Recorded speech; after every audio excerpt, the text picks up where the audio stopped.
We've got a battle of first-place teams tonight at Veterans Field in Chatham, Massachusetts. It's the 13-11-1, first place in the West, Wareham Gatemen, against the 15-9-1, first place in the East, Chatham Anglers. Gabe Genovesi here with you alongside Jonah Karp. Welcome into the GBN Pregame Show on a gorgeous night here in Chatham, as we're going to break this one down for the next half hour. We'll break the game down. Javik and Ryan will take you around the Cape as well. No pregame interview tonight, but Addison van Patten will join us later in the broadcast here from Veterans Field. But before we get into this one, let's look back at Y-D yesterday, Jonah Karp, a 13-2 victory for Wareham. A huge victory, and that was a matchup that was billed as an offensive-heavy matchup because Y-D was just behind Wareham in almost every offensive statistical category. They led the East in pretty much every offensive category, Wareham leading the entire CCBL in almost every offensive category. And the only offense to show up yesterday was Wareham's. The pitching was dominant for the Gatemen, allowed only 4 hits against the Red Sox.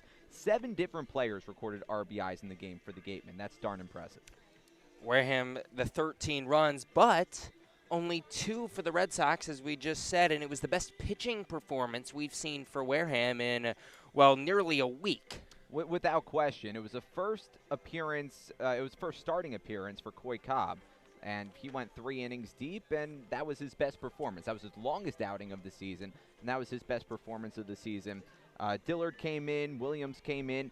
It was all around fairly dominant, both at the plate and on the mound yesterday for Wareham. Wareham put up a crooked number in 4 innings last night. 3 runs in the first, 2 in the third, 4 in the 8th, 2 in the 9th. The Red Sox actually got 2 runs in the bottom of the 7th to make it 7-2. Wareham took away any possibility of a comeback with 4 runs in the top of the 8th. There were quite a few guys that stood out last night, 1 through 9 for these Gatemen, but you got to look at Matt Rudick in that 8-hole. Perhaps the best night at the plate for Matt Rudick all season. He entered the game with the lowest batting average on the team among players who play almost every day. Matt Rudick ended up going 3 for 5, hit 2 home runs 2 and 3 for him on the season, and the first one was a solo shot back in the 2nd inning, and the second one came in the 9th inning to put a cap, an exclamation point, if you will, on the 13-2 victory. Just an unbelievable day at the plate for Rudick. Matt McLean also had a pretty good day. Matt McLean did have a good day. He also had 3 hits. He went 3 for 5, 2 extra base hits for him, a double and a triple. He was a home run away from the cycle yesterday. Matt McLean has continued to step up, and he was batting as high as he batted all season in the 2-hole. A little bit of a different look tonight. He's down in the 5-hole. Darren Baker back in the lineup. McLean also 2 RBI last night.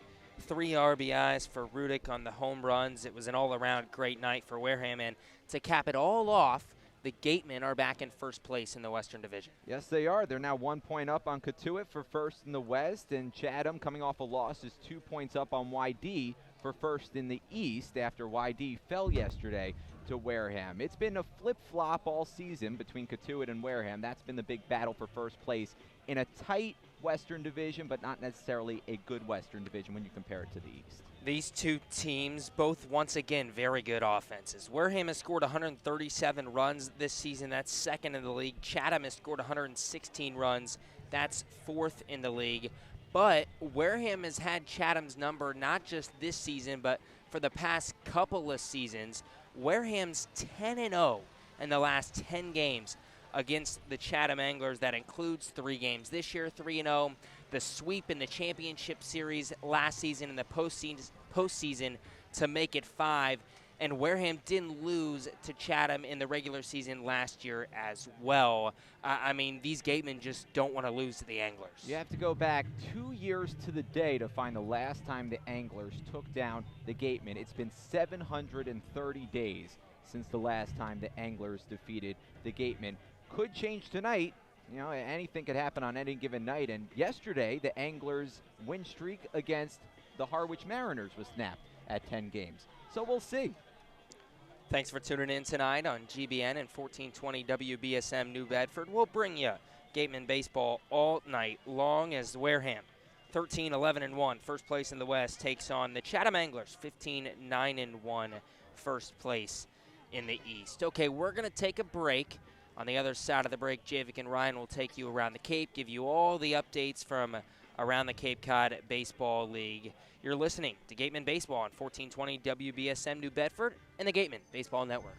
The 99 Restaurant is a proud sponsor of the Cape Cod Baseball League. Visit them in Centerville, Falmouth, Mashpee, Wareham, or Yarmouth this summer and try some local flavor from the winner of the Cape Times Best Restaurant for Takeout, the 99. Always the real deal.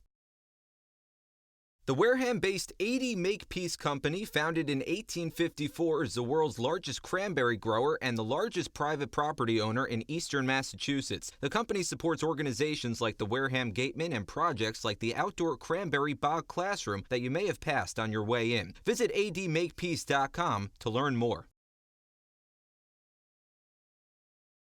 The 2019 Cape League All-Star Game will be played at Eldridge Park, home of the Orleans Firebirds. Mark the date on your calendar, Sunday, July 21st. Game time is 6 p.m., but the gates open at 2. One highlight will be the home run hitting contest. There will also be an autograph session and a large merchandise village with items from many of the teams. Be sure to buy your tickets now right here at the merchandise stand. Tickets are just $5, and part of the proceeds will support our Wareham Gatemen.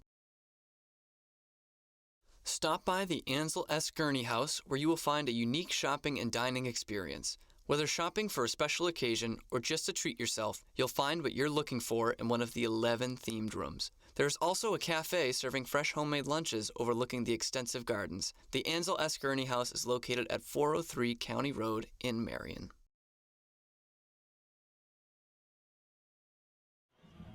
Welcome back inside the GBN Pregame Show here on 1420 WBSM New Bedford and the Gatemen Baseball Network. Javic Blake alongside Ryan LeMay getting ready to take you around the Cape. A whole lot of good games yesterday. You saw Harwich beating Chatham for the first time in 10 matchups. You had Falmouth with a huge win last night and Bourne with a big upset win, as well as Orleans getting in the mix as well. Yeah, some great games of baseball last night, and honestly, a lot of surprises. I didn't really see a lot of these results coming. Well, the first of those surprises, the Bourne Braves beat the Cotuit Kettleers by a 6-4 final. Harrison Ratowski got the win, Beck Way got the loss, and Nick Trollock-Iverson got the save. And it was 6-1 until the ninth inning, but 3 runs in the ninth from Cotuit made it 6-4, but their comeback fell just short. Yeah, Cotuit had 3 runs in the ninth inning, almost came back, but fell a little bit just too short. And then Bourne. How about Bourne's offense lately? They outscored their opponents 20-4 over the last 2 games, both of them being wins. And I mean, a lot of the credit has to go to Judd Fabian in the offense, who went 3 for 5 last night with 2 home runs and 4 RBIs. So, I mean, Bourne is firing on all cylinders right now, whether it be pitching, whether it be hitting right now. Everything's going right for them. And that offense really coming out of nowhere. They, just a few weeks ago, had the least amount of runs scored in the Cape Cod Baseball League, and they were sitting at about 31 over a 10-game span, but they scored 20 and 2. Their offense really firing on all cylinders, as you said. And they're trying to build off of this and try and create some space between them and Hyannis. Yeah, this is a big moment for them in the season. I mean, the West Division, they have a chance to, I mean, Hyannis is the worst team in the Cape Cod Baseball League. Let's face the facts here. So they have a chance to topple them, get a spot in the playoffs, and from there, it's anyone's ball game, so they can make a run. Who knows? Well, Hyannis, they were in action last night. They fell 8-1 at home to the Falmouth Commodores. Samuel Strickland got the win to improve to 2-1. Kyle Murphy got the loss to fall to 0-2. And Robert Ulstrom got his first save of the year. Yeah, Falmouth is really emerging as a great baseball team. They had a rough start to the season, but over the last couple of weeks, they've been really good, and it showed in the performance last night, defeating Hyannis 8-1. Zach DeLoach went 3 for 4 with 3 RBIs, 2 home runs, and I mean, as for their pitching, Samuel Strickland had a great start, but I want to talk about Robert Ulstrom. He had a 3-inning save and only allowed 1 hit, so it was a great outing for him. Heck of a performance from him, and these Chatham Anglers, well, they lost the Harwich Mariners last night 2-0, and Connor McCullough, what a night for him. He got the win, going 8 strong, 3 hits of shutout ball, no walks, and 9 strikeouts. Arian Sharp got the loss, and Jared Weatherby got his second save of the season. Yeah, I mean, you can't really blame the Chatham offense for how they played last night. It all falls on the shoulders of Connor McCullough, who absolutely went off last night. He pitched 8 innings, only allowing 3 runs, no walks, no runs, and had 9 strikeouts on the night. So it was just an all-out dominant performance by him on the mound. And it makes it easy when your pitcher is pitching like that. All you got to do is get 1 or 2 runs, and they got both of those in the 4th inning and that was exactly what they needed. All they needed is they just kind of cruised the rest of the way.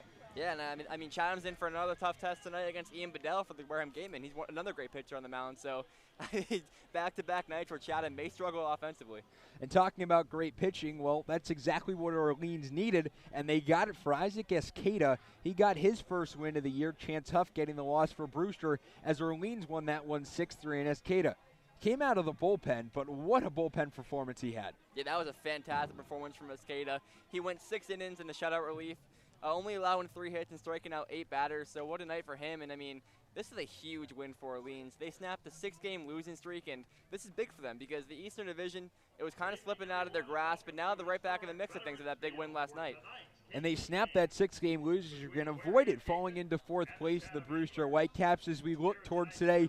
Everything but one game in action currently. The Falmouth Commodores losing to the Cotuit Cavaliers currently by a 2-1 score. That game in the top of the 6th inning. The winner of that game will actually jump into 2nd place, whoever ends up winning it. It's really a toss-up between those two teams. Falmouth's at 12-9-1, 3rd in the West. Cotuit's at 12-11-2, 2nd in the West. That game being played at Wool Park. Yeah, this is a big game for the Wareham Gatemen decides who gets 2nd place in the Western Division. As we've seen with Cotuit, they've kind of had the best of the Wareham Gatemen so far this season. And I mean, Falmouth, we haven't seen them a lot this season, but when we played them, they've been a very tough test. So I'm very curious to see how the standings look at the end of the season in the West Division. In the Eastern Division, another thing with a whole lot of toss-up matchups. And the Y-D Red Sox, they're currently leading the Brewster Whitecaps 4-1 in the top of the 5th. Y-D right behind the heels of these Chatham Anglers for first place in the Eastern Division. They're at 14-9-1. Brewster playing at home at Stony Brook Field in this matchup, sitting at 500, but they're in 5th in the East. Yeah, Y-D had a very tough night last night against the Wareham Gatemen. I mean, it was a complete and utter dominant performance from the Gatemen in every aspect of the game. Pitching was great, hitting was great, and I mean, this is a great way for Yarmouth to bounce back. They're playing Brewster, who has really struggled this season, and Brewster, I mean, we talked about it earlier this season, they were in the top of the Eastern Division, but you look at them now, they've fallen all the way to last place in the East Division. So I mean, they got to pick things up and turn things around if they want to get back in the East Division playoff race, you know. And Hyannis, they'll take on Bourne at Doran Park. That game currently in the bottom of the 2nd inning, still tied at 0. Hyannis at 5-18-1 in last place in the West, and Bourne at 9-14, 4th in the West. Yeah, Bourne's making a real run at things right now. They're creating some separation between Hyannis and last place, and you never know. I mean, you get that playoff spot and everything can change. So Bourne's doing everything right now. They're just trying to sneak into the playoffs with that 4th spot in the West, and they can do some damage. We saw it last year with the Brewster Whitecaps. They were one of the worst teams to ever make the playoffs in the CCBL. They ended up making the playoffs as the 4th seed in the East and ended up going all the way to the East Division Finals. Yeah, I mean, those runs are always possible in the Cape League, and all these teams are so close and even. So all Bourne needs to do is get a playoff spot, and they can take the rest from there. And the one other game in action tonight, that one first pitch, it's about 13 minutes away at 7 o'clock from Eldridge Park. It's Harwich and Orleans. Harwich at 12-13, 4th in the East. Orleans at 12-10-2. 3rd in the East. Starting for Harwich is Nick Zwack. He's 0-2. And making his first start on the Cape League is Jake Eater. He had one other appearance that was in relief. Yeah, the Firebirds finally snapped that 6-game losing streak, but they can't rest on the laurels now. They got to keep going, keep getting wins, and this is a big chance for them tonight against Harwich, who honestly has been very surprised in the last couple of games. They've looked really good, so it should be a tough test. Looking at these 4 matchups tonight, which one stands out as the game to watch for you? Definitely Orleans versus Harwich, because there's just a lot of wild card factor that comes into this game, because both teams, they've been surging in the right direction, but there's still a lot of unknowns about each team, so I'm really curious to see what kind of teams we see from these both these teams tonight. Well, Harwich is at 24 points. Orleans is at 26. So a win from Harwich could put them in a tie for 3rd place in the Eastern Division. Nick Zwack hoping to do the honors for Harwich, while Jake Eater will get the ball for Orleans. That game starts at 7 o'clock in Eldridge Park, just a few minutes away from where we are in Veterans Field. But when we come back here on the GBN Pregame Show, we'll get first pitch from here in Chatham, Massachusetts, as the Wareham Gatemen take on the Chatham Anglers. You're listening to 1420 WBSM New Bedford and GBN. Located in Wareham Crossing, Coastal Orthodontics knows the importance of a healthy smile. Dr. Kevin Oliveira and his team at Coastal Orthodontics are a patient-focused practice, delivering professional, effective orthodontic treatment based on the individual clinical needs of each patient, resulting in beautiful smiles in a timely manner. With 10 years of experience using Invisalign, Coastal Orthodontics uses the most up-to-date dental equipment. Cape Cod Coca-Cola thanks you for supporting the Cape Cod Baseball League. and for refreshing yourself with ice-cold Coca-Cola products. Please remember to recycle your empty bottles, cans, and all other recyclable materials. It only takes 6 recycled plastic bottles to make a new baseball cap. Learning at Curry College extends beyond the classroom and is embedded in all that they do. Curry prepares students to engage in successful careers and active citizenship with a global perspective. Explore undergraduate majors, minors, and concentrations, including new majors in accounting, biochemistry, and software development. Online at curry.edu. Clobbered high and deep to right center field, and this one is gone. A home run. That home run's brought to you by Eastern Propane and Oil, another scholarship for a deserving youth. Eastern Propane and Oil, we're in your neighborhood. After the game, visit El Mariachi on Main Street for the best Mexican food in Wareham. The cantina provides a delicious late-night snack accompanied by fun cocktails. The Wareham Gatemen would like to thank Franklin Sports for their sponsorship of the Cape Cod Baseball League. Franklin is yet again proud to be the official batting glove of the Cape Cod Baseball League. Throughout the summer, all the Cape League teams are wearing their own custom team batting gloves courtesy of Franklin Sports. To order your favorite team's design or to create your own, visit franklinsports.com/custom, enter code CCBL20 for 20% off your purchase. From Cape Cod to the major leagues, only the best hitters in baseball wear Franklin gloves. Come as you are, sit down, and relax at the deck of the Gateway Tavern. Enjoy the view while exploring their extensive food and drink menus for the ideal Cape Cod dining experience. Gateway Tavern, the official helmet sponsor of the Wareham Gatemen.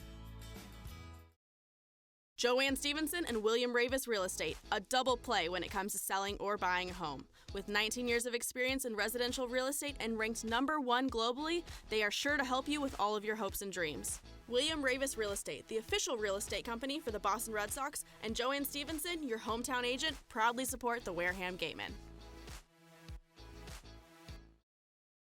Located on the Cape Cod Canal, Keystone Place at Buzzards Bay is the area's newest rental independent living, assisted living, and memory care community. With some of the area's largest apartments and an ultra-inclusive monthly service package, Keystone Place is a life-fulfilling retirement community unlike any other. Discover Keystone Place, the best option in Cape Cod.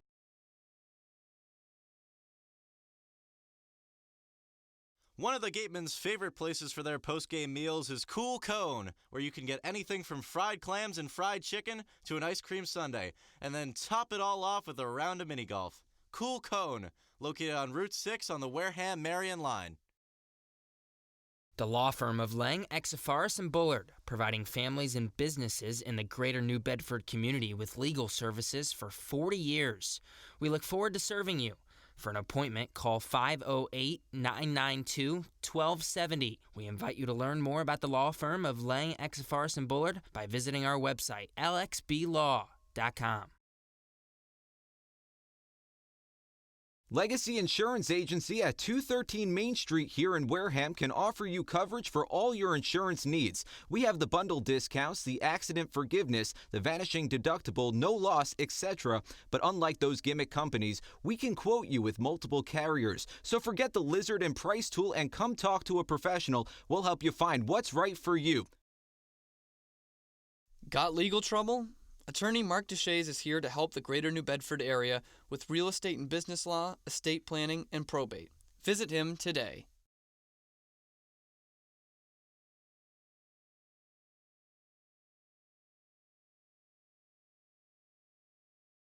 Struggling with changes in mood, sleep, stress, or a sense of hopelessness? Finding it hard to be the man you want to be? Get the information and tools you need for mental, emotional, and relationship health at massmen.org. Courage starts with the first step. The Mezzaluna Restaurant is a family-run Italian restaurant celebrating 80 years in business. Located on Main Street in Buzzards Bay, Mezzaluna specializes in Italian cuisine, a lunch menu that's the best deal in town, and serving some of Cape Cod's famous prime rib every Wednesday and Saturday. Come enjoy the feast at Mezzaluna, the Italian family.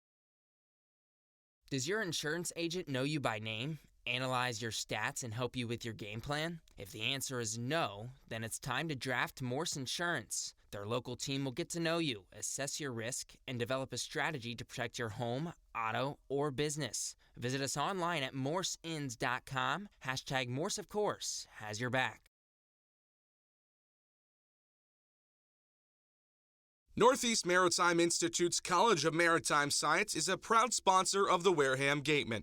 If you're looking for a career at sea, look to NMI's program of education, adventure, and employment on northeastmaritime.com, America's premier 2-year maritime college. Does your insurance agent know you by name? Office Technology Group is a southeastern Massachusetts source for advanced digital copiers, printers, and document solutions. From Toshiba to Epson and everything in between, they've got you covered. Shop now at otgne.com. Large enough to serve, small enough to care. Shop from home year-round on gatemen.org. You can customize your Gatemen gear from any device, anywhere. We offer a large selection of apparel and unique gifts 24/7, 365 days a year. Hard to find sizes, colors, and styles. Youth clinic registration also available. Visit us today and remember us for holiday gifts at gatemen.org. Gatemen Baseball is officially sponsored by Robertson's GMC, the truck professionals. Located just 2 miles away on Cranberry Highway, Robertson's GMC, we are professional grade, power like a pro.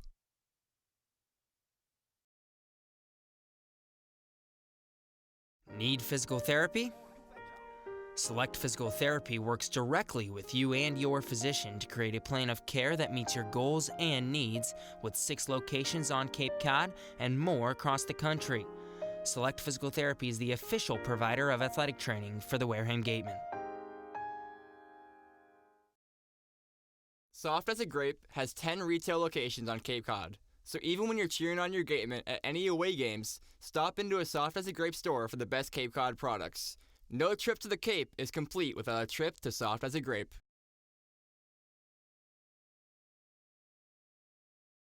South Coast Health Operators of Charlton Memorial, St. Luke's, and Toby Hospitals delivers an unmatched combination of clinical excellence with a personal touch. They are proud to serve as Southeastern Massachusetts and Rhode Island's only not-for-profit health system, as well as the region's largest employer. South Coast Healthcare, plus something more.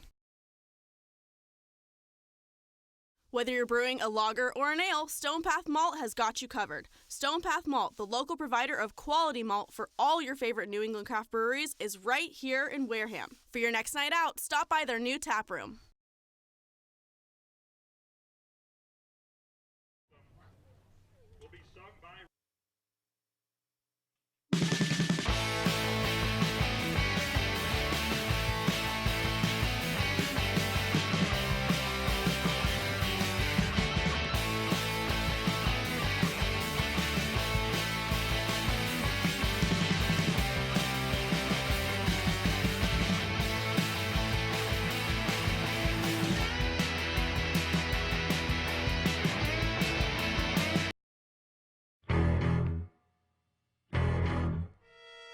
You're listening to the Gatemen Baseball Network, home of the defending champion Wareham Gatemen.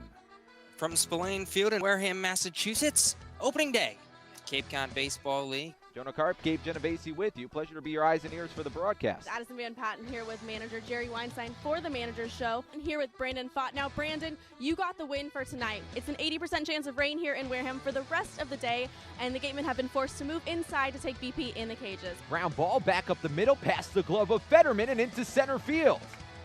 Andrew Thomas comes home to score. Cam Guangarena right behind him, and Chad Stevens pulls in at first base with a 2-run single. Hard ground ball up the middle, a base hit into center field. Rudick rounds third, he's coming home. Nits an RBI single for Cam Guangarena. Wareham leads 1-0. Cut on and miss, strike 3. Swing and a miss, strike 3. Strikeout number 5 for Trent Palmer. That ball is gone. Adrian Del Castillo breaks the game open with a 3-run jack. 11-5 Gatemen. Slapped up the middle, a base hit into center field. Beaver scores easily, Antico rounding third. The throw to the plate is not in time. Line drive over the head of the second baseman Olsen and into right field. Braden Ward comes home to score. Darren Baker pulls in at first with an RBI single, and it's 7-5 Wareham. And the Gatemen win 5-0 here in Game 1 of the doubleheader. And that'll do it. First 9-inning shutout for Wareham pitching this season. 6-0 the final score from Catuit, Massachusetts. Now, here are the voices of the Gatemen: Jonah Karp, Gabe Genovesi, and Addison Van Patten.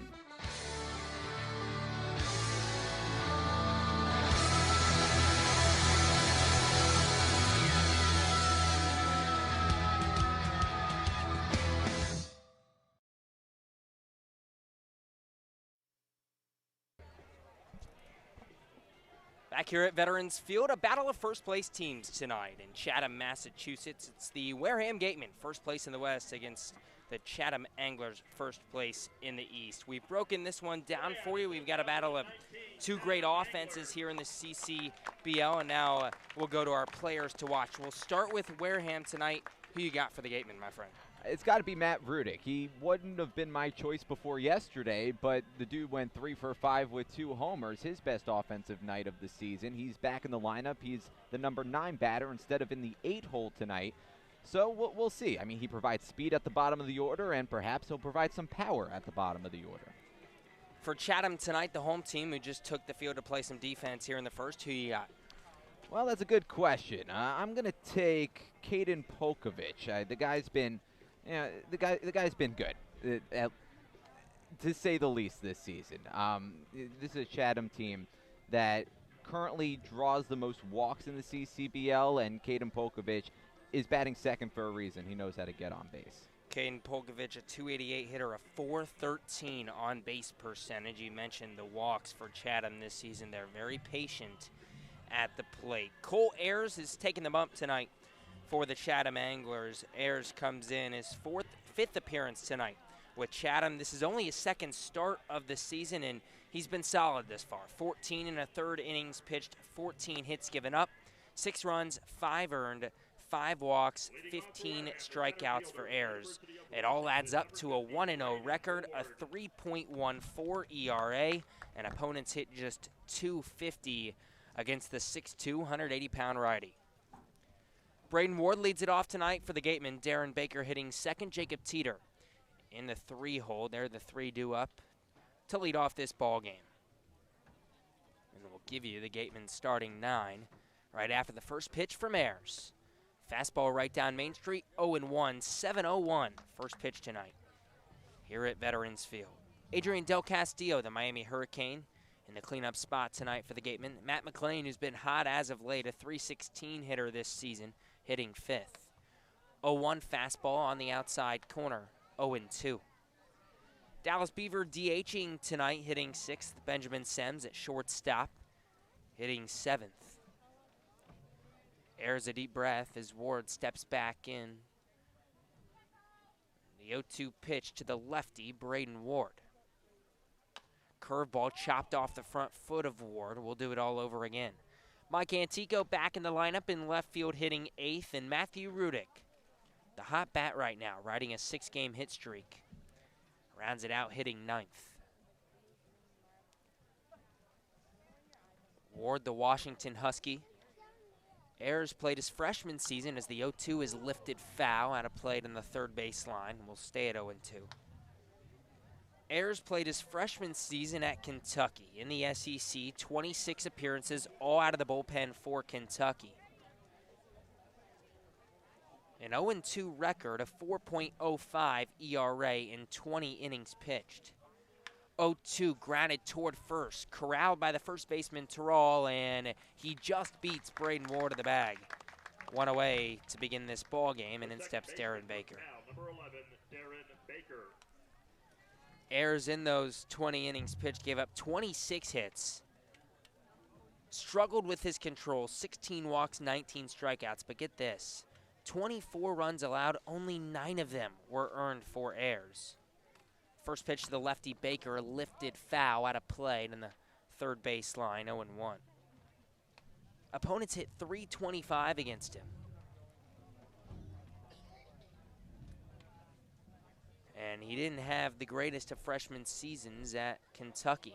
The 0-1, swing and a miss by Baker, fastball upstairs, 0-2. And whether it's due to the bad season or just not liking his fit at Kentucky, Ayers will transfer in the fall to the State College of Florida. The 0-2, curveball down low, 1-2. It's a junior college over in Florida.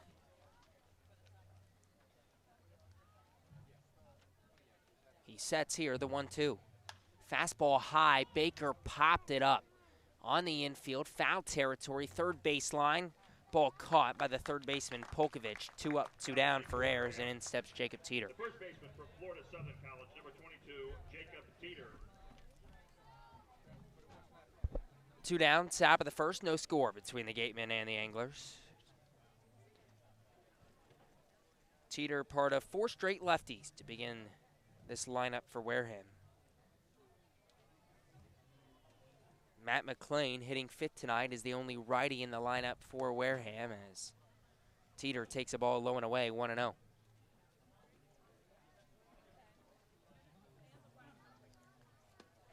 One-0 pitch, catches the outside corner. Teeter checked his swing but didn't like it, 1-1.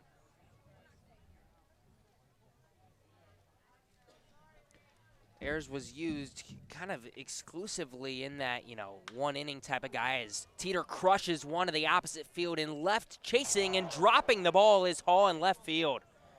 Teeter digs for second. He's in there standing up, but that's a straight error on Colin Hall out in left. His second error of the season. And Teeter's on second with 2 down for Adrian Del Castillo. That ball just kept tailing toward the corner. But Hall looked like he had it lined up, and he was there in time. Just flat out dropped it. Without question, an error. He 100% was there. Teeter hit it hard the other way, but Hall, with his speed, chased it down. First pitch to Del Castillo, low and outside. Teeter's going to take off for third as the ball trickles away from Keaton Rice. And he's 90 feet away, 1-0 count to Adrian Del Castillo. And Ayers had bad luck this season at Kentucky when it came to defense behind him as well. So he's no stranger to men on base. We'll take you around the diamond for Chatham real quick. Caden Polkovich, Ben Ramirez on the left side of the infield at third and short. Tyler Dones at second base, Alejandro Toral at first. The 1-0. Grounded right side of the infield, backhanded by Dones at second. The throw to first is not in time, and it pulls Toral off the bag. So the error cost Chatham a run, and the Gatemen get on the board first, 1-0 here in the top of the first inning. Oh, boy. Tough play for Dones over at second, ranged all the way toward the second base bag, moved a long distance to his right, and it was a good backhand, but not a very good throw. Can't really blame Terrell on that.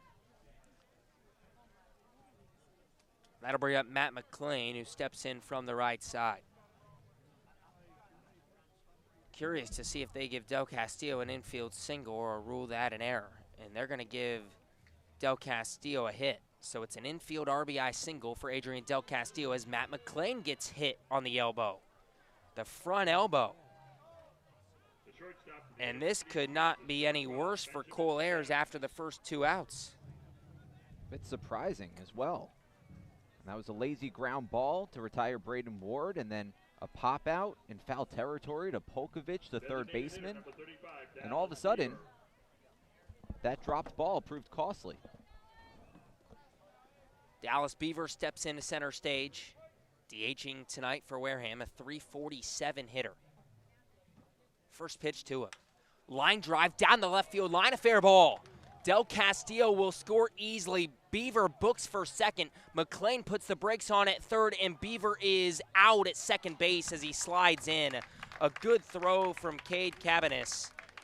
But Del Castillo scores, and it's an RBI hit for Dallas Beaver. It's 2-0 Wareham, and that'll end the first inning. 2 runs on 2 hits for the Gatemen. And we head to the bottom of the first. You're listening to Gatemen Baseball on 1420 WBSM New Bedford and the Gatemen Baseball Network. Village Signs of Mattapoisett. They do it all, from logo design, trucks and buildings, to boats. Village Signs has proudly served Southern New England for over 35 years. Visit them at villagesigns.inc.com for all your signage needs.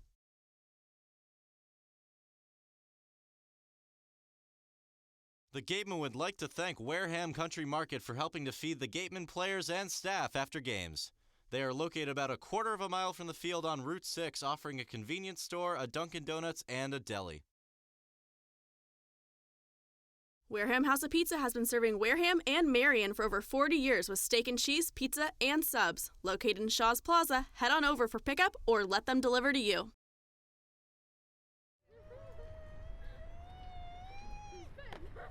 Beat the heat and join us at Waterways, a water experience unlike any other this side of the bridge. Open daily, head over to the water park on Route 28, the Cranberry Highway.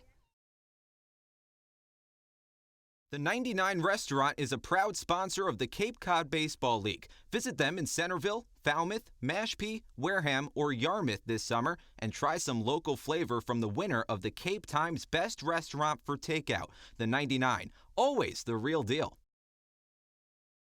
The Wareham-based Y-D Makepeace Company, founded in 1854, is the world's largest cranberry grower and the largest private property owner in eastern Massachusetts. The company supports organizations like the Wareham Gatemen and projects like the outdoor cranberry bog classroom that you may have passed on your way in. Visit addmakepeace.com to learn more.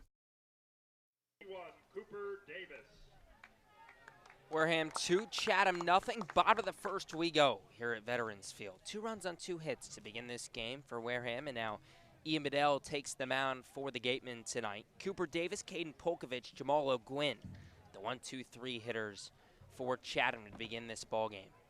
We'll begin the bottom of the first for the Anglers. We'll take you through the Chatham starting 9 as Ian Bedell rocks and fires the first pitch. High and in. Davis limbos out of the way, 1-0.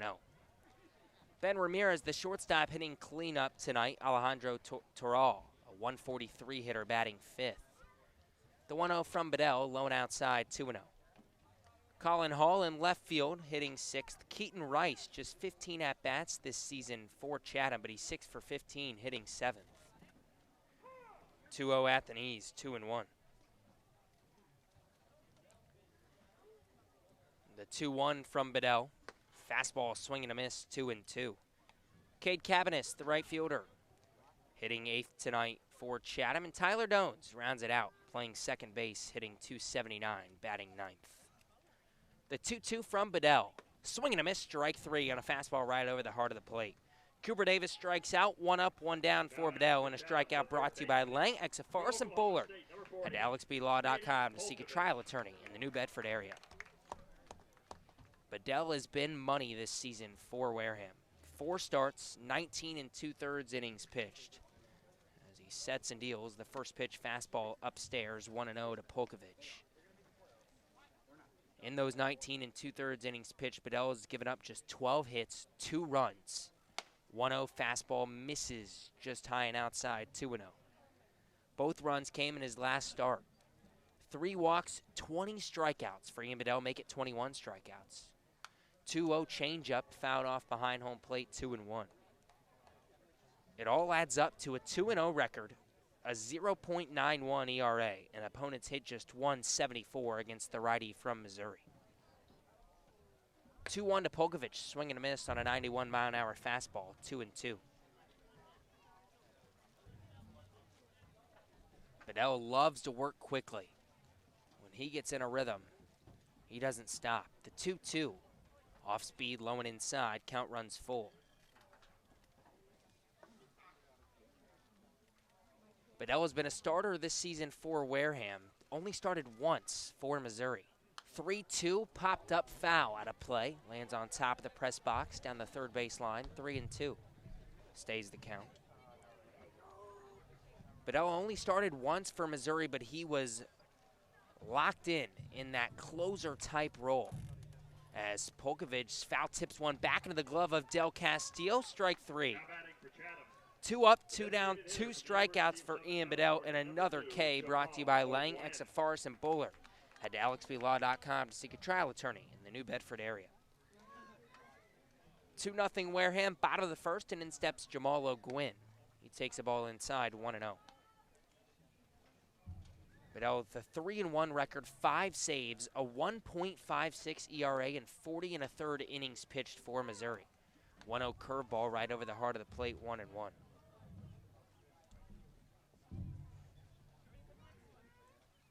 The 1-1 offering, another breaking ball in the inside corner, 1-2. Let's take you around the diamond for the Gatemen. Matt McClain at third base, Benjamin Sims at shortstop, Darren Baker at second, Jacob Teeter at first. Del Castillo, the battery mate of Ian Bedell tonight. The 1-2, fastball fouled off behind home plate, back into the netting. We'll stay at 1-2. In the outfield, Braden Ward in center, sandwiched between Mike Antico at left and Matthew Rudick out and right. Bedell unleashes the 1-2. Swing and a miss, strike 3. Ian Bedell strikes out the side in the first. Gatemen 2, Anglers nothing. We head to the top of the second here at Veterans Field. Ian Bedell's in a groove early. We'll be right back on 1420 WBSM New Bedford and the Gatemen Baseball Network. The 2019 Cape League All-Star Game will be played at Eldridge Park, home of the Orleans Firebirds. Mark the date on your calendar, Sunday, July 21st. Game time is 6 p.m., but the gates open at 2. One highlight will be the home run hitting contest. There will also be an autograph session and a large merchandise village with items from many of the teams. Be sure to buy your tickets now right here at the merchandise stand. Tickets are just $5, and part of the proceeds will support our Wareham Gatemen. Stop by the Ansel S. Gurney House, where you will find a unique shopping and dining experience. Whether shopping for a special occasion or just to treat yourself, you'll find what you're looking for in one of the 11 themed rooms. There's also a cafe serving fresh homemade lunches overlooking the extensive gardens. The Ansel S. Gurney House is located at 403 County Road in Marion. For a nostalgic Cape Cod vacation experience, head to Bay Motor Inn, where guests are treated like family. Located in the heart of Buzzards Bay Village, this 1950-style cottage colony still provides you with up-to-date amenities. The Gatemen thank the Bay Motor Inn for their support.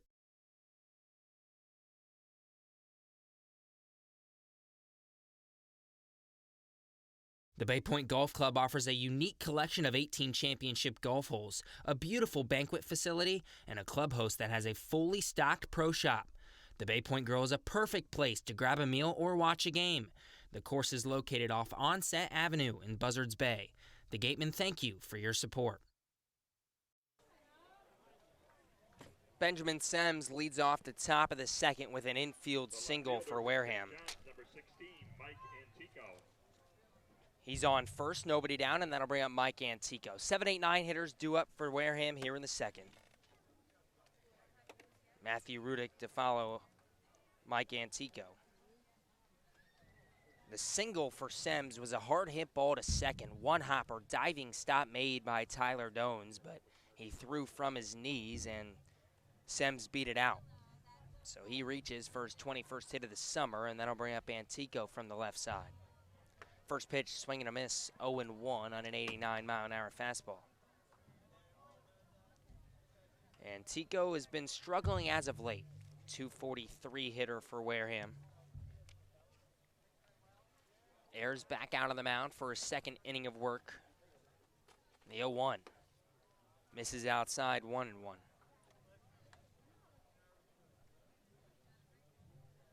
Antico just 4 for 21 in his last 6 games, a 190 hitter. Sems this summer, 2 for 2 in stolen bases, is a threat to go. 1-1 curveball, misses down low, 2-1. Again, Ayers retired the first 2 batters of the first inning with ease before Jacob Teeter looked like he popped out to Hall in left field to end the inning. Instead, Hall dropped the ball. It was then an RBI single by Del Castillo, a hit by pitch, and then an RBI single by Beaver. 2-1, breaking ball, swing and a miss, 2-2.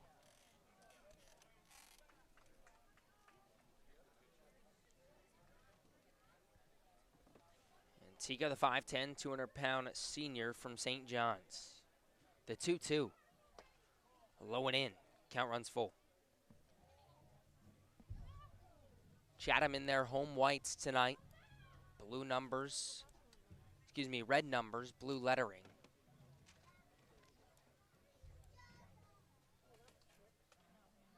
Wareham in their road maroons. 3-2, runner going, pitch fouled off behind home plate. We'll do it all over again. Road maroons, kind of a navy number on the back. Gatemen written across the front.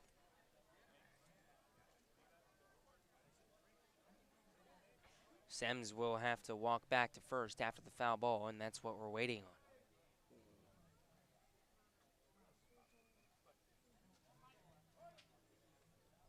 on. Ayers checks first. Sems goes. He's caught in between first and second, and he slides under the tag.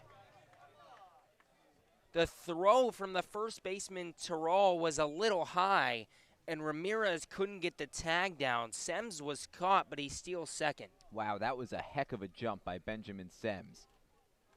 And he has a lot of speed. He doesn't run nearly enough to showcase his speed.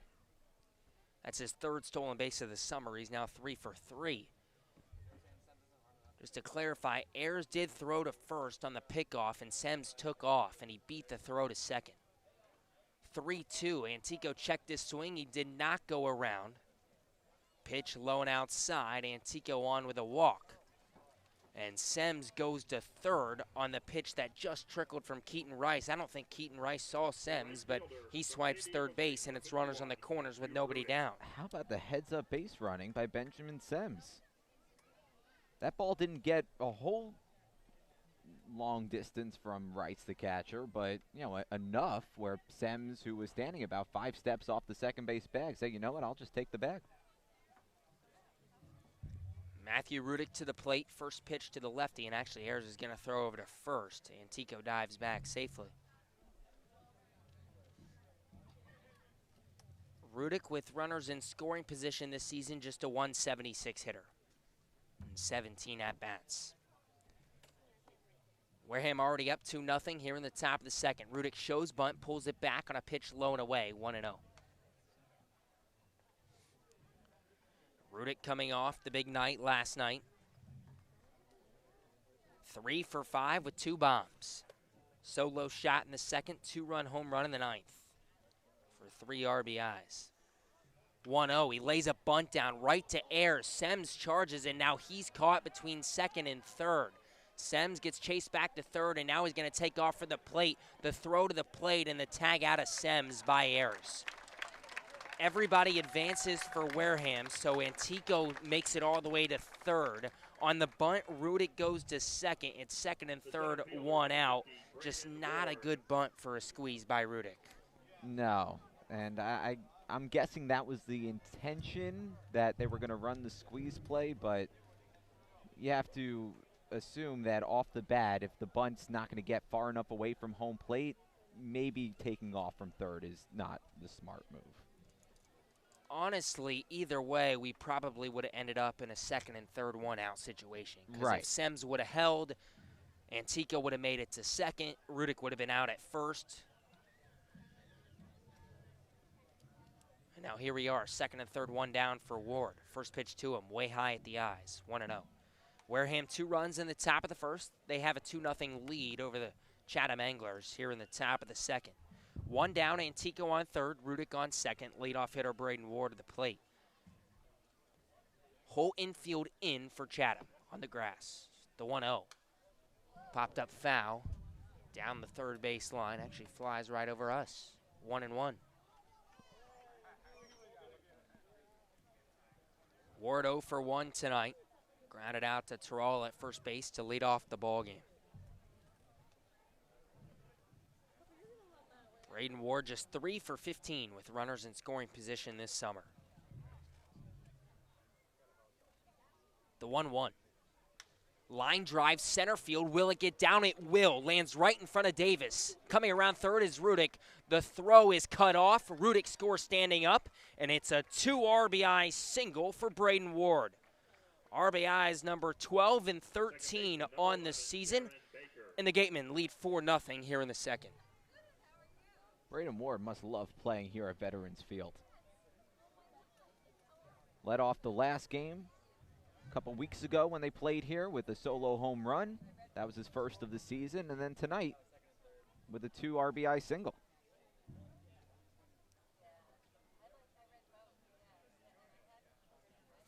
Throw over to first. Ward dives back safely. You mentioned the last game that we were here at Veterans Field. Including that game, including a game Ward played in against Chatham earlier this year as Baker takes a strike in the outside corner 0-1. Ward was 4 for 8 with the home run and 2 RBIs against Chatham this season in 2 games. So make it 5 for 10 with 4 RBI. The 0-1, and now throw over to first once again. Ward back safely. And you talk to Ward, and he just loves the leadoff spot. He loves hitting leadoff. It's where he hits at Washington. He'd prefer to be in the leadoff spot and not in the 9 hole.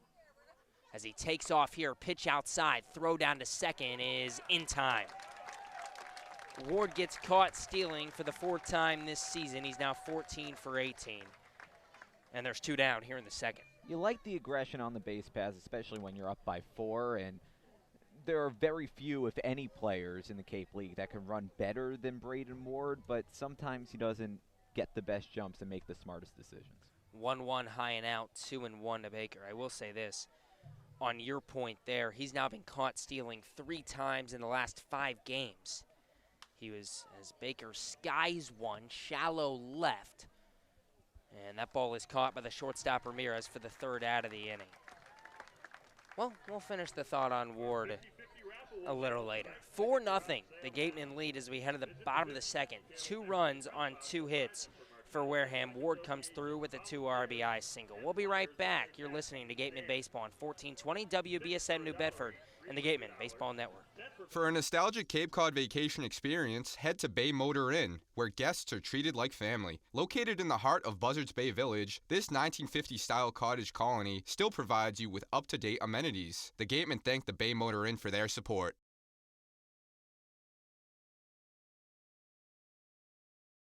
The Bay Point Golf Club offers a unique collection of 18 championship golf holes, a beautiful banquet facility, and a club host that has a fully stocked pro shop. The Bay Point Grill is a perfect place to grab a meal or watch a game. The course is located off Onset Avenue in Buzzards Bay. The Gatemen thank you for your support. Come on over to BB's Bar and Grill for food, drinks, and fun. Located on Cranberry Highway, come in to sample the delicious eats or relax with a drink while enjoying live entertainment. BB's is one of our team meal partners.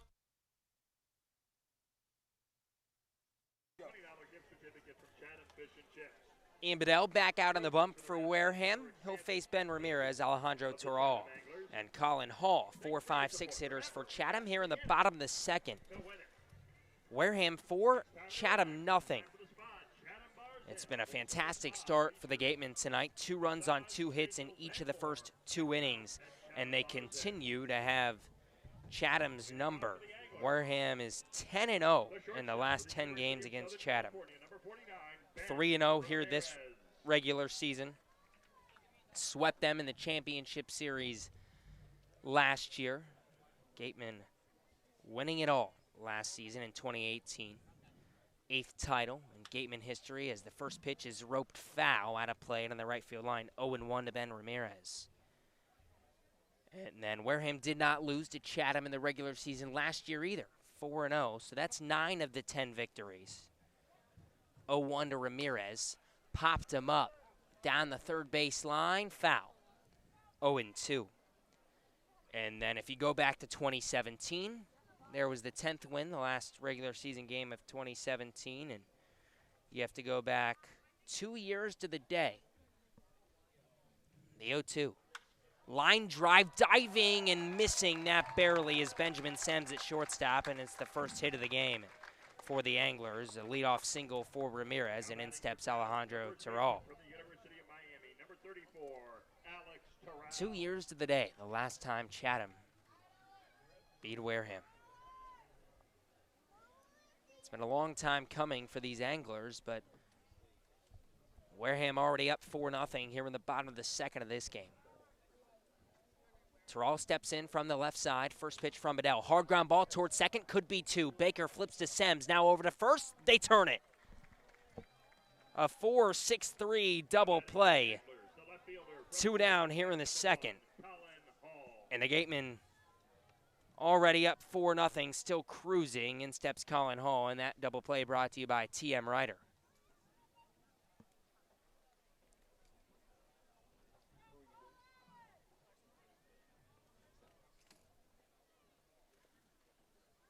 In steps Colin Hall, first pitch to the lefty. Low and away, 1-0.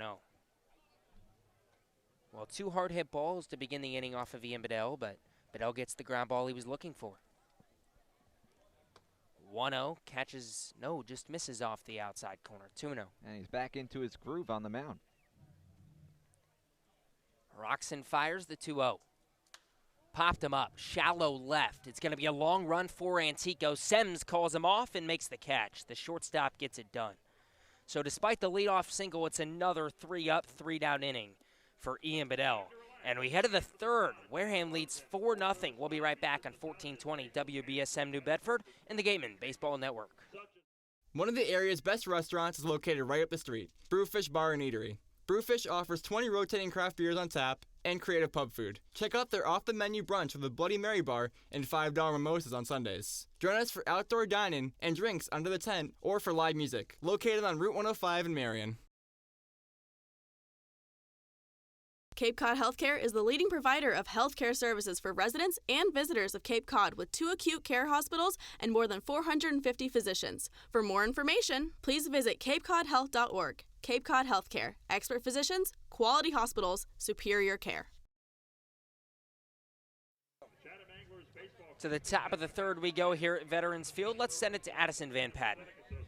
Thanks, guys. I caught up with pitcher Cole Larson in the bullpen, just talking about how his first outing went the other night, how he likes the Cape so far. He's a late arriver. He just joined us. He actually didn't get the call to come to the Cape till July 4th, and he was here just about 2 days later. Now, he says he's liked it so far a lot. The Cape, obviously, Wareham isn't what he expected. He said he thought he was going to be living on a sandy white beach, but he says he likes it so far. He's fitting in the bullpen really well. He says he's a shyer guy, so he's finding it hard to jump into all their comedy, but he's liking it a lot so far. He says one thing he's going to work on this summer is his slider. He really likes it, but he wants it to be better, and he's excited to be here in the Cape and have the TrackMan equipment so that he can look at that stuff, work on it, and bring it to Kansas with him. Throwing it back to you guys. Thanks, Addison. Larson, an excellent performance out of the bullpen yesterday. And in steps Jacob Teeter to lead off the third inning. Takes the ball outside, 1-0. It's always tough being the new guy. Go ahead. Always tough being the new guy. That's all I wanted to say. Go ahead. 2-0. Just misses. 3 balls and no strikes to Teeter. You the new guy a lot? No, but Ryan is. Ryan's always the new guy? Yeah, we should bring him on. Ryan LeMay, our beat writer, gives us a thumbs up. 3-0 pitch to Teeter. Get me over fastball, does just that, 3-1. 4-0 Wareham, top of the third here in Chatham. Cole Ayers back out for his third inning of work. Starter has struggled thus far. 4 runs on 4 hits for Wareham. The 3-1 to Teeter. Low and in, ball 4. Teeter's on for the second time tonight, reached on an error in the first inning and now walks to lead off the third, and that brings up the Miami Hurricane, Adrian Del Castillo. Matt McClain to follow Del Castillo. Speaking of Ryan LeMay, writes fantastic all preview articles, post-game articles, feature stories on gatemen.org. Check them out. First pitch to Del Castillo, grounded softly to Ramirez at short, flips to second for 1, over to first to double play. 6-4-3 double play helps out Ayers, 2 down here in the third, and Wareham still leading 4-0. The third baseman, number 10, Matt. Check out all his articles on gatemen.org, Twitter and Facebook as well. Don't forget to check out the Gatemen Youth Clinics. Go to gatemen.org for all the scheduling and registration information. First pitch to the righty McClain. Misses inside, 1-0. And that youth clinic for pretty much all ages, 5 to 18 if you're a kid. 1-0 skied high down the third base line by McClain. Foul territory. Polkovich ranges over and makes the catch. And a double play helps out Ayers for a 1-2-3 inning after the leadoff walk. Working quickly here in Chatham. 4-0 Gatemen. We head to the bottom of the third. We'll be right back on 1420 WBSM New Bedford and the Gatemen Baseball Network. Learning at Curry College extends beyond the classroom and is embedded in all that they do. Curry prepares students to engage in successful careers and active citizenship with a global perspective. Explore undergraduate majors, minors, and concentrations, including new majors in accounting, biochemistry, and software development. Online at curry.edu. Clobbered high and deep to right center field, and this one is gone. A home run. That home run's brought to you by Eastern Propane and Oil, another scholarship for a deserving youth. Easton Propane and Oil, we're in your neighborhood. After the game, visit El Mariachi on Main Street for the best Mexican food in Wareham. The cantina provides a delicious late-night snack accompanied by fun cocktails. The Wareham Gatemen would like to thank Franklin Sports for their sponsorship of the Cape Cod Baseball League. Franklin is yet again proud to be the official batting glove of the Cape Cod Baseball League. Throughout the summer, all the Cape League teams are wearing their own custom team batting gloves courtesy of Franklin Sports. To order your favorite team's design or to create your own, visit franklinsports.com/custom, enter code CCBL20 for 20% off your purchase. From Cape Cod to the major leagues, only the best hitters in baseball wear Franklin gloves.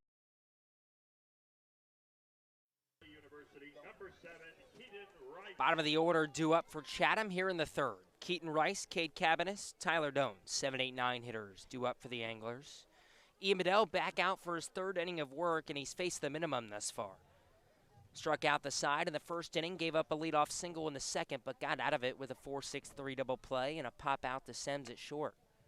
First pitch fastball catches the outside corner, 0-1 to Rice. Wareham 4, Chatham nothing. Bottom of the third here at Veterans Field. The 0-1. Misses just outside, 1-1. Thanks for spending your Wednesday evening with us on 1420 WBSM New Bedford and the Gatemen Baseball Network. Wareham looking for their 11th straight victory over Chatham. You got to go back to 2017, the last time the Anglers beat the Gatemen. 1-1, fisted fouled on the third base line, 1-2 to Rice. Keaton Rice had a hot start to his Chatham season, 6 for 15 in his first few at-bats with the Anglers.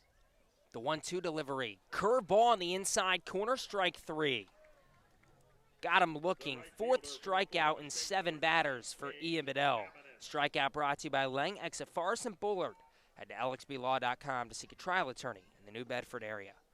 One away, and in steps Cade Cabanis. Well, what I was going to say is that despite the hot start, Rice was 0 for 2 in the leadoff spot. Swing and a miss on a first pitch curveball, 0-1 to Cade Cabanis. Now he's 0 for 3. So make it 0 for 3.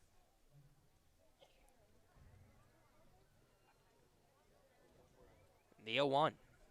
Swing and a miss on an off-speed pitch, low and outside. 0-2. 84 miles an hour there from Bedell, who will mix in a circle change, has a breaking ball. Fastball up there around 90 as well. Cabanis just a 143 hitter, struggles with the strikeout. He's already struck out 20 times this season. The 0-2, low and outside, 1-2. Wareham 4 runs on 4 hits already tonight. The Anglers just 1 hit off of Bedell, who has been the best starting pitcher this season for Wareham. The 1-2. Breaking ball catches the outside edge, strike 3. 2 straight strikeout lookings for Ian Bedell, his 5th of the night. It's been 8 up, 8 down for Ian Bedell, and in steps Tyler Dones. He has his breaking ball working tremendously tonight. That was at 80 miles an hour on the black. Holy smokes. Dones steps into center stage. First pitch to the righty. Another curveball on the inside corner for strike 1. My goodness. Bedell in his first 3 appearances this season, again, not including his last appearance, but first 3 appearances this season. The 0-1. Fastball misses inside, 1-1. 14 2/3 innings pitched. He gave up just 7 hits, no runs, 3 walks, 13 strikeouts. Opponents hit just 140 against him in his first 3 outings. The 1-1 from Bedell. Misses just off the inside corner, 2-1. According to the scoreboard here at Veterans Field, that was at 94. And in his last appearance, Bedell, well, we say it's his worst, but he gave up just 2 runs in 5 innings. No walks, struck out 7. 2-1, swing and a miss on a breaking ball alone away, 2-2. That's just not fair. That was filthy. After a 94-mile-an-hour fastball, going back with an 81 slider. On the outside half as well. The 2-2 from Bedell. Curveball got him. My goodness. Right at the knees over the heart of the plate. And Bedell strikes out the side for the second time in 3 innings. Have yourself an Y-D and Bedell. 4-0 Gatemen. We head to the 4th. Jonah Karp will have your play-by-play when we come back on 1420 WBSM New Bedford and the Gatemen Baseball Network. Come as you are, sit down, and relax at the deck of the Gateway Tavern. Enjoy the view while exploring their extensive food and drink menus for the ideal Cape Cod dining experience. Gateway Tavern, the official helmet sponsor of the Wareham Gatemen. Joanne Stevenson and William Ravis Real Estate, a double play when it comes to selling or buying a home. With 19 years of experience in residential real estate and ranked #1 globally, they are sure to help you with all of your hopes and dreams. William Ravis Real Estate, the official real estate company for the Boston Red Sox, and Joanne Stevenson, your hometown agent, proudly support the Wareham Gatemen. Located on the Cape Cod Canal, Keystone Place at Buzzards Bay is the area's newest rental independent living, assisted living, and memory care community. With some of the area's largest apartments and an ultra-inclusive monthly service package, Keystone Place is a life-fulfilling retirement community unlike any other. Discover Keystone Place, the best option in Cape Cod. One of the Gatemen's favorite places for their post-game meals is Cool Cone, where you can get anything from fried clams and fried chicken to an ice cream sundae, and then top it all off with a round of mini golf. Cool Cone, located on Route 6 on the Wareham-Marion line. Gatemen up 4-0 over the Anglers as we enter the top of the 4th inning. Jonah Karp, Gabe, Genovesi, Addison van Patten with you. Thanks for spending your Wednesday night with us on the Gatemen Baseball Network and 1420 WBSM New Bedford. First pitch, low and in to Dallas Beaver. 1 ball, no strikes. Cole Ayers back on the mound for his 4th consecutive inning. Gave up 2 runs in each of the first 2. Popped up. That's going to stay in the infield. Actually, that's going to twist all the way to the outfield. Tyler Doan's going back to second baseman, called off by the right fielder Cabanis, who slides and makes the catch. Dallas Beaver retired on 2 pitches, and what a play from Cabanis for the first out at the top of the 4th. Well, that was an eventful first out. Benjamin Sem's the new batter. He's also 1 for 1, led off the second inning with a single. Steps in from the left side to face the right-hander Ayers. 25 strikes thrown, 17 balls. Breaking ball sits upstairs, 1-0. Benjamin Sem's batting 7th, playing shortstop.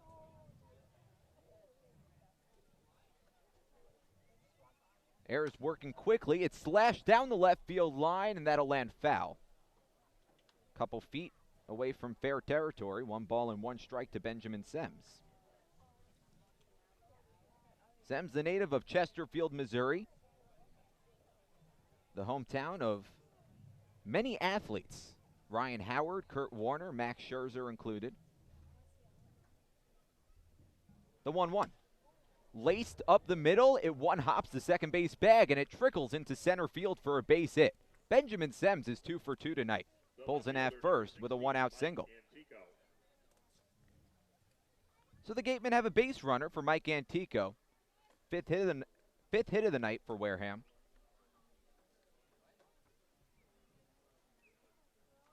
It's now 5 multi-hit games for Benjamin Sems. Mike Antico walked in his first plate appearance. Digs in with the runner at first, 1 away, top of the 4th, 4-0 Gatemen. The pitch from Ayers, breaking ball on the outside corner, 0-1. It's a beautiful night here at Veterans Field, the second time the Gatemen are playing here in Chatham, Massachusetts.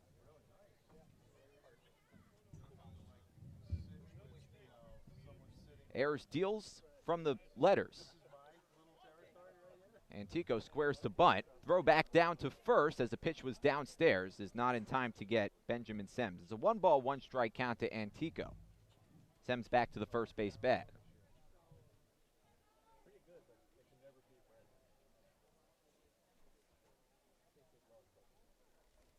This is a pretty ballpark. Has the feel of almost like a fishbowl. It's always packed. Well, at least the 2 times we've been here. High chopper, right side of the infield, scooped up by Doan's, the second baseman, goes to second, but it's off the glove of Ramirez, and it rolls into left field. They're going to say that ball hit Sems. So Sems is out, and Antico reaches on the fielder's choice. Sems goes back to the dugout for the second out of the top of the fourth inning. It's going to go down as a 4-6 fielder's choice. And that retires Sems. So runner on first, 2 away, top of the fourth, still 4-0 Gatemen. And Matt Rudick steps up. Antico takes off, Rudick squares to bunt, pitch outside, throw down to second, skips into center field. Ramirez didn't get there in time, and it just rolled all the way to center field. Good job by Davis, the center fielder, backing it up. 1 ball, no strikes to count to Matt Rudick. Rudick reached on a fielder's choice in the second inning. 0 for 1 today. Runner in scoring position with 2 away.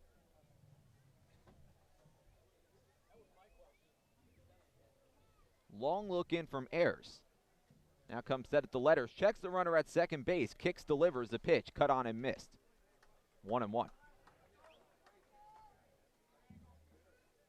Matt Rudick coming off perhaps his best performance of the season. 3 for 5 yesterday, 2 homers, home runs 2 and 3 for him. Entered tonight with a .261 batting average after entering yesterday with a .233 batting average. 17 hits in his first 66 at-bats. The pitch. Lifted in the air, shallow left field. Closing in is Hall, the left fielder, and he'll trot in and make the catch. For the final out of the top of the fourth, the Gatemen leave 1 off in the fourth inning. No runs across, 1 hit, one man left after 3.5. Gatemen on top of Chatham by 4. We'll be right back on the Gatemen Baseball Network and 1420 WBSM New Bedford. The law firm of Lang, Exafaris, and Bullard, providing families and businesses in the greater New Bedford community with legal services for 40 years. We look forward to serving you. For an appointment, call 508-992-1270. We invite you to learn more about the law firm of Lang, Exafaris, and Bullard by visiting our website, lxblaw.com. Legacy Insurance Agency at 213 Main Street here in Wareham can offer you coverage for all your insurance needs. We have the bundle discounts, the accident forgiveness, the vanishing deductible, no loss, etc. But unlike those gimmick companies, we can quote you with multiple carriers. So forget the lizard and price tool and come talk to a professional. We'll help you find what's right for you. Got legal trouble? Attorney Mark Deshays is here to help the greater New Bedford area with real estate and business law, estate planning, and probate. Visit him today. Struggling with changes in mood, sleep, stress, or a sense of hopelessness?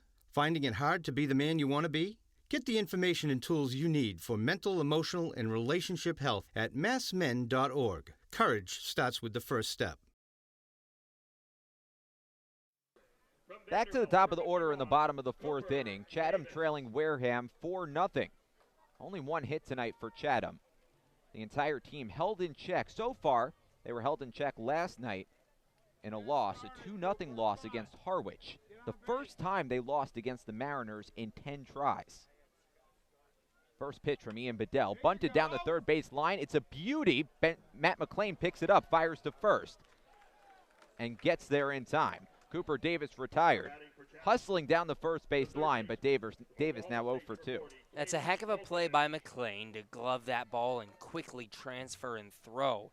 And a great job by Jacob Teeter because that throw was, angling down the line and nearly hit Davis in the head. And Teeter was able to catch that ball and keep his foot on the bag. Caden Polkovich, the new batter, takes a pitch outside, 1-0. Polkovich struck out swinging in the first inning. Everyone struck out swinging in the first inning against Ian Bedell. Popped up in the air, shallow right field. Closing in is Matt Rudick, the right fielder, called off by the center fielder. Braden Ward makes the catch in right center. And that'll retire Caden Polkovich. A quick 2 outs in the bottom of the fourth for Bedell. I feel like we say this every time Ian Bedell takes the mound for Wareham, but he is a joy to watch pitch. Coming off statistically his worst performance of the season, where he went a quality outing. 5 innings, 2 earned runs. Pitch over the outside corner, 0-1 to O'Gwyn. He threw 3 2/3 already with 6 strikeouts. He's only thrown 42 pitches. Chopper, left side of the infield. Sems picks it up, spins, fires to first in time. Benjamin Sems, the shortstop. completing a 1-2-3 inning for Ian Bedell. Bedell is now retired his last 8. Boy, he's rolling. Gatemen rolling on top by 4. Stick around on the Gatemen Baseball Network in 1420 WBSM New Bedford. Struggling with changes in mood, sleep, stress, or a sense of hopelessness? Finding it hard to be the man you want to be? Get the information and tools you need for mental, emotional, and relationship health at massmen.org. Courage starts with the first step. The Mezzaluna Restaurant is a family-run Italian restaurant celebrating 80 years in business. Located on Main Street in Buzzards Bay, Mezzaluna specializes in Italian cuisine, a lunch menu that's the best deal in town, and serving some of Cape Cod's famous prime rib every Wednesday and Saturday. Come enjoy the feast at Mezzaluna, the Italian family restaurant.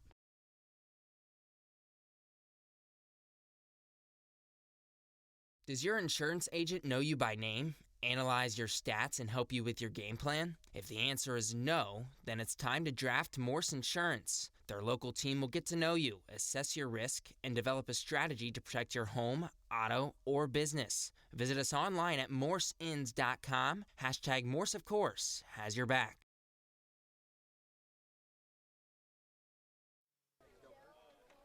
Braden Ward will lead things off for the Wareham Gatemen. It's back to the top of the order for Wareham, Ward, Baker, and Teeter.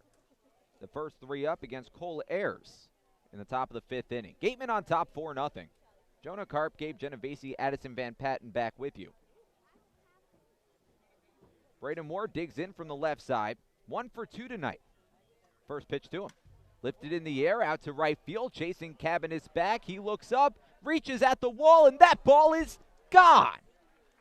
Braden Ward goes yard again here at Veterans Field. A solo home run in the top of the 5th inning, and it's 5-0 Gatemen.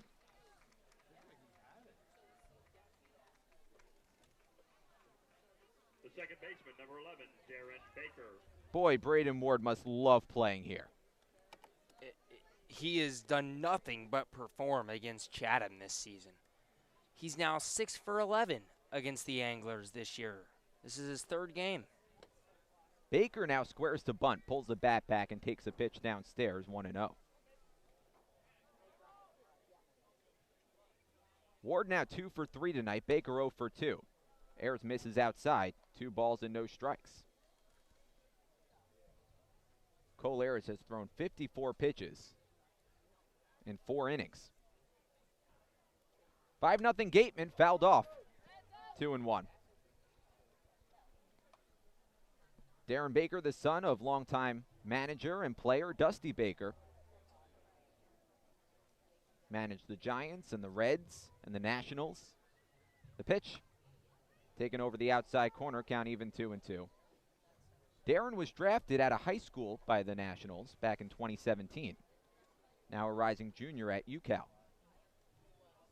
From Granite Bay, California, the hometown of the likes of Eddie Murphy, as he swings through a breaking ball and misses all of it. Kind of a half swing. Baker befuddled, and that's the first out of the top of the 5th. Eddie Murphy from Granite Bay, California. Chris Weber, DeMarcus Cousins, also from that hometown. Jacob Teeter steps in, nobody on base, 1 man out, top of the 5th. 5-0 Gatemen. Lifted in the air, out to right center field. Davis going back, reaching, and makes the catch as he's drifting toward his left. Nice play from Cooper Davis, 2nd out at the top of the 5th. Excellent play from Davis. Robbed Teeter of a double there, and honestly, if he misses that ball and that ball continues to trickle away from Davis because his momentum was carrying him to his left, Teeter might have tried to stretch that into a triple, but, well, we're never going to know because Davis made a nice play. Nobody on base now, 2 away in the top of the 5th inning for the cleanup man, Adrian Del Castillo. Takes a breaking ball upstairs, 1 ball, no strikes. 80 miles per hour from Cole Ayers. Now up to 59 pitches. Trying to settle into a groove, the 1-0 is fouled off, 1 ball and 1 strike. Adrian Del Castillo, the catcher tonight, 1 for 2. Single in the 1st inning, grounded into a double play, 6-4-3 in the 3rd. The 1-1. Popped up foul behind home plate, and that'll land out of play once again. Ayers quickly gets ahead, 1 ball and 2 strikes.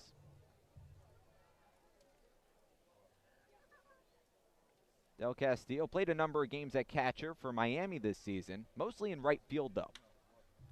Hits one on the ground, back up the middle, shuffling over is Dones, the second baseman, picks it up, fires the first in time to retire Del Castillo and end the inning.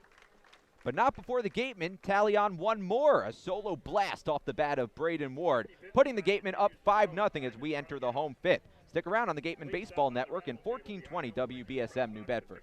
Cape Cod Healthcare is the leading provider of healthcare services for residents and visitors of Cape Cod with 2 acute care hospitals and more than 450 physicians. For more information, please visit capecodhealth.org. Cape Cod Healthcare. Expert physicians, quality hospitals, superior care. Located in Wareham Crossing, Coastal Orthodontics knows the importance of a healthy smile. Dr. Kevin Oliveira and his team at Coastal Orthodontics are a patient-focused practice, delivering professional, effective orthodontic treatment based on the individual clinical needs of each patient, resulting in beautiful smiles in a timely manner. With 10 years of experience using Invisalign, Coastal Orthodontics uses the most up-to-date dental equipment. Cape Cod Coca-Cola thanks you for supporting the Cape Cod Baseball League and for refreshing yourself with ice-cold Coca-Cola products. Please remember to recycle your empty bottles, cans, and all other recyclable materials. It only takes 6 recycled plastic bottles to make a new baseball cap.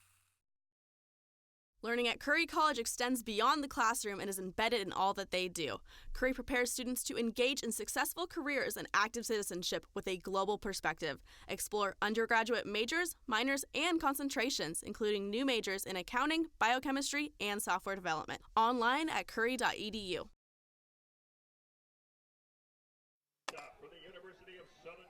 Bottom fifth coming up.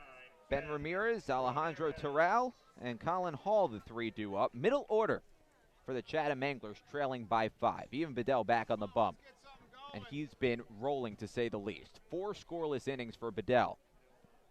6 strikeouts, no walks, and only 1 hit so far against Chatham. First pitch, lifted in the air out to left field. Antico ranging back, but he'll have plenty of space, makes the catch. 1 pitch and 1 out to retire Ben Ramirez in the bottom of the 5th. Jonah Karp joined alongside Javik Blake, one of our most common guests, our producer, and we love having him on the broadcast. Javik, how you doing? I'm doing fantastic. How are you? I'm pretty good. Javik does perhaps the best segment that we do, and it's called Around the Cape. During our pregame show, the GBN Gatemen Pregame Show, pitch right down the middle, 0-1. Him and Ryan have really turned that into a thing. Well, why, thank you. Foul tipped, rolls to the backstop, 0-2. Though I think this game, more than anything, has turned into the Ian Bedell show. This is the best start we've seen all season from a pitcher, and this might be the best start we've seen in any Gateman game in general. The 0-2 is lifted foul along the left side. Count holds at 0-2. He's not just pitching well. He's pitching effectively. 47 pitches, and there's an out in the 5th inning. He's not throwing a lot of balls, and when he does, they're effectively setting up his other pitches. The 0-2. Swung on and missed, strike 3. Alejandro Terral goes down on strikes. 3 pitches, 3 strikes, 2 away in the bottom of the 5th, and Ian Bedell has strikeout number 7 of the night. Strikeout brought to you by Langex of Forest and Bullard. Head to lxblaw.com to seek a trial attorney in the New Bedford area. I mean, if you're an angler going up to the plate at this point, what are you supposed to do? He just looks unhittable tonight. Everything is working. First pitch to Hall, bounces in front of Del Castillo. 1 ball, no strikes. Well, just as I say that, he spikes a fastball in the dirt at 59 feet. But his slider's just looking so good tonight, crooking in on that back foot. The 1-0 is fouled off behind the backstop, 1-1. I'm curious because you were a catcher in high school. You played baseball for a while. Have you ever caught somebody who works this quickly on the mound? I have. The 1-1. Misses outside, 2-1. I'll tell the story. It was 2 years ago, sophomore year of high school. I'm catching a pitcher, and he was one of those kids that got out on the mound, and he just oozed confidence. The 2-1. Tapped right side. A short roller for Jacob Teeter. Flips over to first. Bedell covering. Steps on the first base bag to retire Hall. Well, we could finish that story in the next half inning. Hold that thought. We'll be right back on the Gatemen Baseball Network in 1420 WBSM New Bedford. Come as you are, sit down, and relax at the deck of the Gateway Tavern. Enjoy the view while exploring their extensive food and drink menus for the ideal Cape Cod dining experience. Gateway Tavern, the official helmet sponsor of the Wareham Gatemen. Joanne Stevenson and William Ravis Real Estate, a double play when it comes to selling or buying a home. With 19 years of experience in residential real estate and ranked #1 globally, they are sure to help you with all of your hopes and dreams. William Ravis Real Estate, the official real estate company for the Boston Red Sox, and Joanne Stevenson, your hometown agent, proudly support the Wareham Gatemen. Located on the Cape Cod Canal, Keystone Place at Buzzards Bay is the area's newest rental independent living, assisted living, and memory care community. With some of the area's largest apartments and an ultra-inclusive monthly service package, Keystone Place is a life-fulfilling retirement community unlike any other. Discover Keystone Place, the best option in Cape Cod. One of the Gatemen's favorite places for their post-game meals is Cool Cone, where you can get anything from fried clams and fried chicken to an ice cream sundae, and then top it all off with a round of mini golf. Cool Cone, located on Route 6 on the Wareham-Marion line.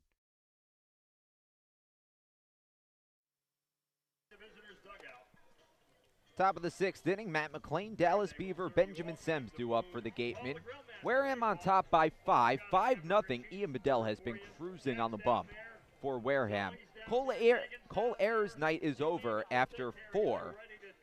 So Mason Hazelwood will step onto the mound. Mason Hazelwood has been one of the most consistent relievers for the A's this season.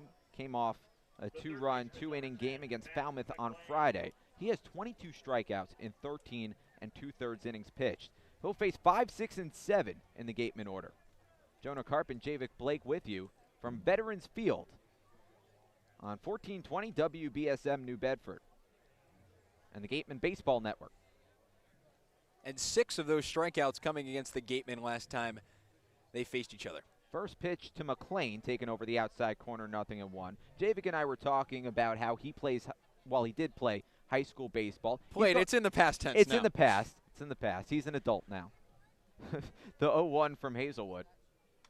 Fouled off, 0-2 to McLean. And he was a catcher, and he used to catch somebody who, like Ian Bedell, worked very quickly. So this kid was very much sort of a hothead on the team. We were losing, I think, 14-2 in the 4th inning. We throw him in, and all he wanted to do was quick pitch everybody.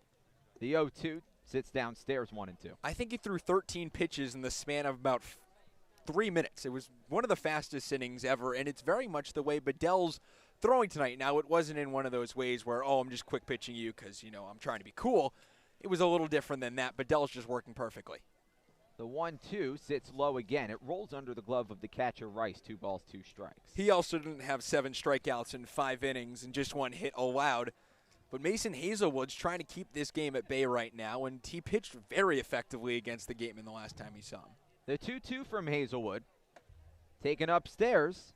Hazelwood got ahead of McLean, 0-2, and now falls behind 3-2.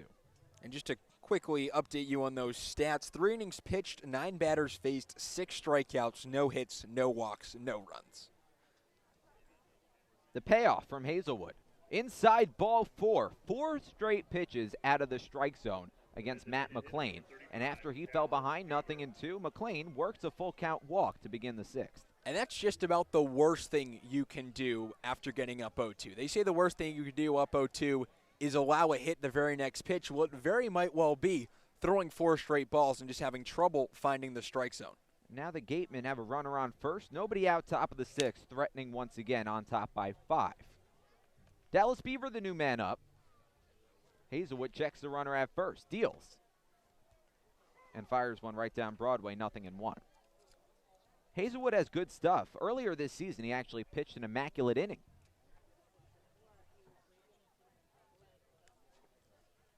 That's about the only thing Ian Bedell hasn't done tonight. Throw back to first, gets away from the first baseman, Terrell, rolls all the way down the right field line. Matt McLean makes it easily to second base, takes a wide turn, and goes to third. Makes it safely without a throw. Matt McLean pulls in at third base. Still nobody out in the top of the 6th, and another run just 90 feet away for Wareham.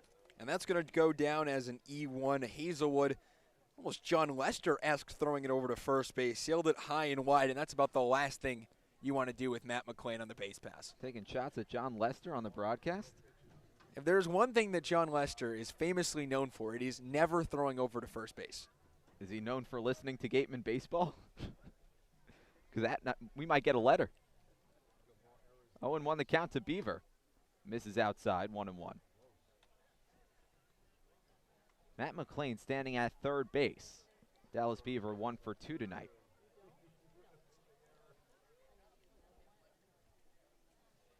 Entering this game, batting well over 300 is Beaver. Takes a pitch over the outside corner, 1-2. He's getting on base. He's hitting for power. He's second on the team in OPS at .921 with a .411 OBP. He's just a guy that works, counts, hits the ball hard. I saw him in BP a couple of days ago in Wareham putting 3 consecutive balls in batting practice over that right center field wall. Swings through a high fastball for strike 3. Dallas Beaver goes down on strikes. Now there's a runner at third with 1 away in the top of the 6th inning. And that's the scary thing about this lineup. So Beaver goes down, and you're thinking, okay, 7, 8, 9's up. Sems, Antico, Rudick. You're thinking if you're a pitcher, usually against any other team in the Cape League, you should be able to get out of this inning. You got the heart out with Beaver at the 6 spot. But all of a sudden you have Sems who's hitting 308, Antico who's hitting 243, and Rudick who's hitting 262 at 7, 8, and 9. It's just impossible to get through this lineup. All 4 infielders are shaded in on the edge of the infield grass. First pitch downstairs to Sems, who's 2 for 2. 1 ball, no strikes to the number 7 batter. And we saw this all the way back in the first inning from Chatham pulling all their infielders in. Now they're just trying to keep the lead at 5. But earlier in this game, they were just trying to cut down any Gateman run possible. The 1-0, Hazelwood deals. Misses inside, 2 balls and no strikes to Sems. McClain at third, 1 away. Top of the 6th inning, Gatemen leading 5-0.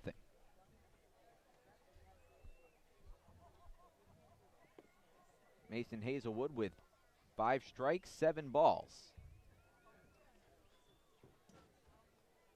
Comes set at the letters. Kicks, delivers the pitch. Fouled off into the screen, 2-1. And Hazelwood might have gotten a little lucky there. That one at the very top of the zone might have been just about an inch high, but Sems trying to hit it anyways. And at that sort of pitch, you're just trying to get it right over the infielders' heads and into right behind the back of the infield, which would have easily scored McClain from third. The 2-1 sits outside, 3 balls and 1 strike. This is a beautiful night here at Veterans Field. The sky turning a nice shade of pink, some orange, of course still some blue. Light shining bright, the 3-1, fouled off. 3 balls and 2 strikes to Sems. This is a newly renovated Veterans Field as well. Kind of has a fishbowl feel, and it's packed. So we're positioned right below the press box, but right above the bleachers. So we have a nice angle right behind home plate. And newly installed bleachers as well. The renovations, very much the field itself as well as the bleachers. It used to be just simple wooden bleachers. They installed it in metal. It's really beautiful. High chopper down the third base line, but foul. Count holds at 3-2. What was already one of the more beautiful ballparks in the Cape League somehow got a facelift, and it looks even better. They used to have wood bleachers here. Now they have metal bleachers, installed some new seats, including a handicap section. And it says on the website that it lists about 650 people or so, but there's many more in attendance. Hit sharply on the ground, left side of the infield, scooped up by the shortstop. Ramirez goes to first after looking at home. The run comes home, and Ramirez throws out Benjamin Sems. But it's 6-0 Gatemen, with now 2 away in the top of the 6th. And that's where that error comes back to haunt you. McClain's speed, one of the best on this Gatemen team. You don't throw that ball over to first. That's a tailor-made double play for you right there. Injure out of the inning, and it's 5-0. And Sems can fly. He was hustling down the first base line. We've seen his speed tonight. And when he got past the bag, he put out his arms to indicate safe. First pitch to Mike Antico, sits right down the middle, 0-1. Now, he was just trying to plead his case at that point, but goes to tell you what his speed's like. Pitch number 19 for Hazelwood. taken upstairs to Antico. 1 ball, 1 strike. And this is a completely different Mason Hazelwood than we saw about a week ago or so at Veterans Field. Rocks and deals out of the windup. Misses downstairs, 2-1. It's not that he's been getting hit hard per se. He's just not inducing the swings and misses he was. This is pitch number 21. Nobody on base, 2 away, 1 run home in the inning. The pitch to Antico, swung on and missed, 2-2. Mike Antico 0 for 1, reached on a walk in the second, looking for his first hit of the night. 1 run home in the inning.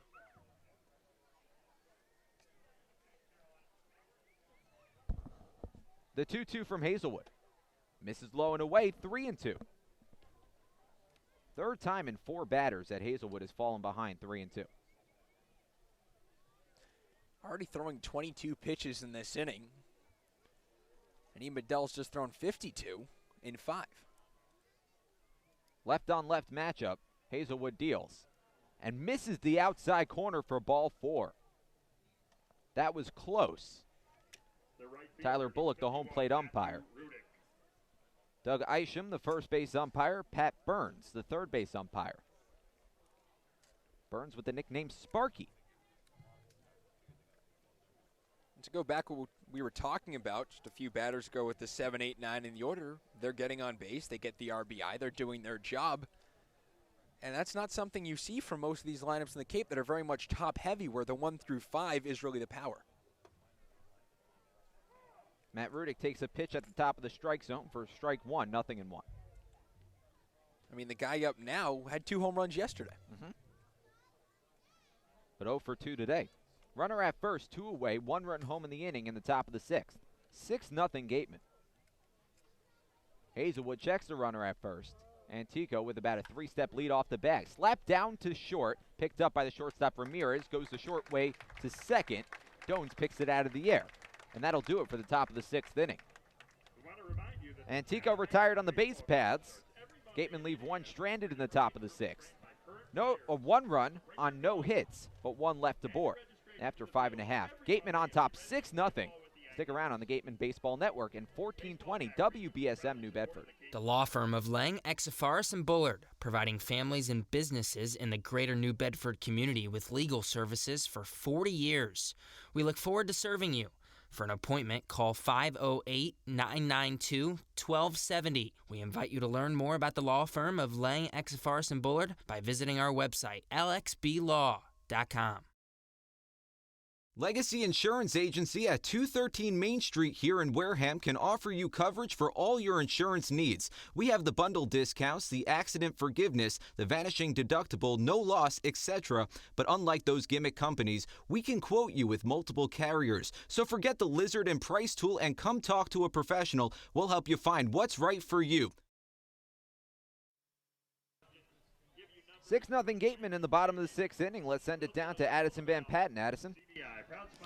Hey, I just caught up for the past inning with a lovely guy named Jim. Now, he is a Chatham lifer. He was actually a bat boy back in '63. He's been here every summer since. And we talked about the Cape Cod League past times. Now, specifically the year 2012. That was the last time the Wareham Gatemen won the championship until last year. And we specifically talked about the Schwarber year. That was 2012. And he said that it was one of the most eventful years so far that he's seen. He said that every time Schwarber got up to bat here at Chatham, they walked him, and it was always followed by a slam of the bat. It was one of the most eventful things he could have seen, and he said that that was a guy he never wanted at his dinner table. What do you think, Jonah? I think that's very interesting. First pitch from Ian Bedell is, of course, taken for a strike to Keaton Rice. Thanks so much for the report, Addison. I've spoken to Tim, and Jim. he's a good guy. pitch low and in. 1 ball and 1 strike. Yeah, no, Jim could talk your ear off, but he is a wonderful human being and a very interesting person to talk to. The 1-1. Popped foul behind home plate. 1 ball and 2 strikes. Though if you think of the power Schwarber has now, 7 years ago, it can't be that much less. Why throw to him? It's almost like Adley Rutschman this year at Oregon State. Just walk him and put him on base. The 1-2. Waved at and missed, strike 3. Ian Bedell, what a joy to watch pitch. Oh boy, strikeout number 8 for Ian Bedell, and that begins the bottom of the 6th. Strikeout brought to you by Langex of Forest and Bullard. Head to lxblaw.com to seek a trial attorney in the New Bedford area. Now, with the way Bedell's been pitching tonight, the question is, who would win in a plate appearance, Bedell or Schwarber? Excellent question. Bedell's rolling. First pitch, taken for a strike on the outer half. 0-1 to Cabanis. Schwarber was something else when he was here in Wareham. I can't even talk. Bedell, swing and a miss. Strike 2. And of course, the Gatemen have had a number of notable alumni come through their organization. Max Muncy played in the All-Star game last night. The 0-2. Slapped foul down the third base line. Count holds at 0-2. Of course, some of the more recent ones. Dallas Keuchel, George Springer. Go back to the 90s. Mo Vaughn, Lance Berkman. And perhaps nobody has a better track record of producing high-quality alumni than Chatham. The pitch. High chopper toward the center of the diamond. Picked up on a hop by Benjamin Semmes. Drifting to his left. High throw. Gets away from Jacob Teeter at first. Backed up by the catcher, Del Castillo, to prevent Cabanis from advancing. Cabanis will pull in at first on what will probably be an error on Benjamin Semmes. And that will be an error on Benjamin Semmes. Just sailed that one a little high and wide, and even though you have Jacob Teeter, who honestly could probably start at small forward on a college team somewhere, just a little bit high and outside for him. Couldn't quite get to it if he reached. But going back to Kyle Schwarber in 2012, hit .343 with the Gatemen with 8 homers and 38 RBIs, and then came into the postseason, hit .276 with 2 homers and 5 RBIs. First pitch to Tyler Dones, hit on the ground, left side, backhanded by Semmes, flipped to second for 1, could be 2, turned to first in time. Benjamin Semmes turns 2. And Ian Bedell is through 6. He's faced the minimum. Holy smokes, what an outing by Ian Bedell. What a 6 couple innings. Oh my goodness. Double play brought to you by TM Ryder Insurance Agency. Package your home and auto insurance for the perfect double play. We'll be right back on the Gatemen Baseball Network and 1420 WBSM New Bedford. Cape Cod Coca-Cola thanks you for supporting the Cape Cod Baseball League and for refreshing yourself with ice-cold Coca-Cola products. Please remember to recycle your empty bottles, cans, and all other recyclable materials. It only takes 6 recycled plastic bottles to make a new baseball cap. Learning at Curry College extends beyond the classroom and is embedded in all that they do. Curry prepares students to engage in successful careers and active citizenship with a global perspective. Explore undergraduate majors, minors, and concentrations, including new majors in accounting, biochemistry, and software development. Online at curry.edu.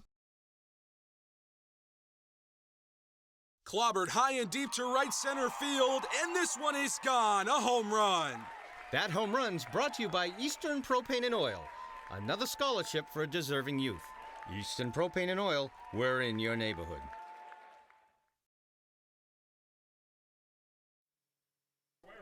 We head to the 7th. Wareham coming to bat, and we're back to the top of the order. Braden Ward, Darren Baker, Jacob Teeter. Wareham scored in the last 2 innings. They scored in the first 2 innings. They're on top 6-0 because Ian Bedell has been marvelous on the bump. He's faced the minimum through 6. He's allowed just 1 hit and 2 base runners. Holy smokes, what an outing. First pitch on the way from Mason Hazelwood. Squares to bunt. And Braden Ward pulls his bat back, takes a pitch outside. 1 ball, no strikes. And even though Bedell has been nothing short of terrific, the bullpen getting going, and I think that's Michael Webb down there doing some light tossing. Looks like he's working rather quickly in the pen. The 1-0 from Hazelwood. Misses outside, 2 balls and no strikes. And I know he's at just, it's the 6th inning. He's at just 61 pitches, though. And I know these guys are on a pitch count and they can't go too far, but this is just so much fun to watch. It has to continue. The 2-0. Misses low and away, 3 balls and no strikes to Braden Ward. Well, Ward has had himself a night, 2 for 3, including a solo homer to begin the 5th inning. The 2nd time he's homered here at Veterans Field. The 3-0. Misses outside, ball 4. A 4-pitch walk from Mason Hazelwood to begin the 7th inning. The Gatemen have a base runner with nobody out in the top of the 7th. Now, Keaton Rice threw an absolute dart from behind the plate to get Ward last time he tried to steal second, but it's a 6-0 game at this point. I wouldn't be surprised if Ward just went right away. Darren Baker, the new batter. And Jacob Teeter will come out and pick up a ball that, well, just got away from the bullpen. Michael Webb sailing one high and wide there. Well, that's not a promising sign. Hey, get him out in warm-ups. Get the bad ones out of the way. That's true. Ward holds at first. Pitch over the outside corner to Darren Baker, 0-1. Baker 0 for 3, 2 pop-outs and a strikeout. Came into this game batting .329 this season after getting the day off yesterday. Throw back to first. Ward dives back in safely. Got the day off in that 13-2 victory against the Y-D Red Sox in Yarmouth. And what an offensive day that was yesterday for the Gatemen. Their offense hadn't shown up away from Spillane seemingly in forever, but he finally broke out yesterday, and what a day it was for the offense. The 0-1 to Baker. Taken right down Broadway, 0-2. I mean, nothing's better than when you have Matt Rudick, who's sitting in the 7-hole with 2 homers. Sems as well got in the action with 2 doubles. The offense was something else yesterday. Ward at first, nobody out. The 0-2 is fouled off. Count holds at 0-2. And Braden Ward is just teasing Mason Hazelwood on the mound. He's rocking back and forth, the stutter step towards second, and Hazelwood hasn't thrown over once, which I'm completely surprised at this point considering he's a lefty, and if Ward goes, it's going to be on first move as soon as he picks up that leg. Ward has been thrown out already tonight. He leads the CCBL with 14 swiped bags. The pitch. On the outside corner, strike 3 called. Second time tonight, Darren Baker has gone down on strikes. First out for Mason Hazelwood in the top of the 7th. And the strikeout's been Baker's kryptonite basically all year long. That's now 22 strikeouts on the year, which leads this Gatemen team, which doesn't strike out at all. 170 coming into tonight, which was the least in the CCBL. Jacob Teeter, the new man up. Runner at first, 1 away, top of the 7th. 6-0 Gatemen. Left-on-left matchup. First pitch to Teeter is rolled right back to the mound. Hazelwood falls, picks it up, and fires to first in time. Hazelwood had to fire from his knees because he tripped coming off the mound. Throws out Jacob Teeter as Braden Ward goes first to second. Now a runner in scoring position with 2 away in the top of the 7th. And Adrian Del Castillo loves Veterans Field. A home run last time he was here, an RBI tonight. A ball that was really just a dribbler right back up the middle. That scored Teeter. Ward with about 5 steps off the second base bag. Hazelwood looks back at second. Comes home, first pitch on the outside corner. 0-1 to Del Castillo. He's just dancing around on the base pass. This is so much fun to watch. He's just going, taking a few steps, going back to the bag. Little stutter steps in there, trying to fake out Hazelwood, and Hazelwood's having none of it. Del Castillo with 3 RBIs this season and 9 at-bats, with 2 away and runners in scoring position, batting just .222. 1 for 3 tonight with 2 groundouts and a single. Braden Ward off of second base with 2 away. 0-1 the count to Del Castillo. Hazelwood deals. Lifted in the air, but foul out toward left field and out of play. 0-2. Jonah, Karp, Gabe, Genovesi, Javik Blake, and Addison Van Patten with you on this Wednesday evening. Thanks for spending it with us on the Gatemen Baseball Network and 1420 WBSM New Bedford. Hazelwood looks over at second, checks on Braden Ward. Spends a long time looking at him and fires home. Gets Adrian Del Castillo to swing and miss. Hazelwood went with the breaking ball. It was downstairs and Del Castillo bit, keeping a runner at second base. No runs on no hits. 1 man left aboard. We're through 6.5. We've hit stretch time here at Veterans Field. Keep it locked on the Gatemen Baseball Network and 1420 WBSM New Bedford. After the game, visit El Mariachi on Main Street for the best Mexican food in Wareham. The cantina provides a delicious late-night snack accompanied by fun cocktails. The Wareham Gatemen would like to thank Franklin Sports for their sponsorship of the Cape Cod Baseball League. Franklin is yet again proud to be the official batting glove of the Cape Cod Baseball League. Throughout the summer, all the Cape League teams are wearing their own custom team batting gloves courtesy of Franklin Sports. To order your favorite team's design or to create your own, visit franklinsports.com/custom, enter code CCBL20 for 20% off your purchase. From Cape Cod to the major leagues, only the best hitters in baseball wear Franklin gloves.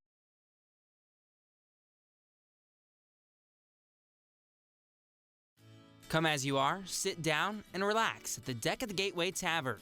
Enjoy the view while exploring their extensive food and drink menus for the ideal Cape Cod dining experience. Gateway Tavern, the official helmet sponsor of the Wareham Gatemen. Joanne Stevenson and William Ravis Real Estate, a double play when it comes to selling or buying a home. With 19 years of experience in residential real estate and ranked #1 globally, they are sure to help you with all of your hopes and dreams. William Ravis Real Estate, the official real estate company for the Boston Red Sox, and Joanne Stevenson, your hometown agent, proudly support the Wareham Gatemen.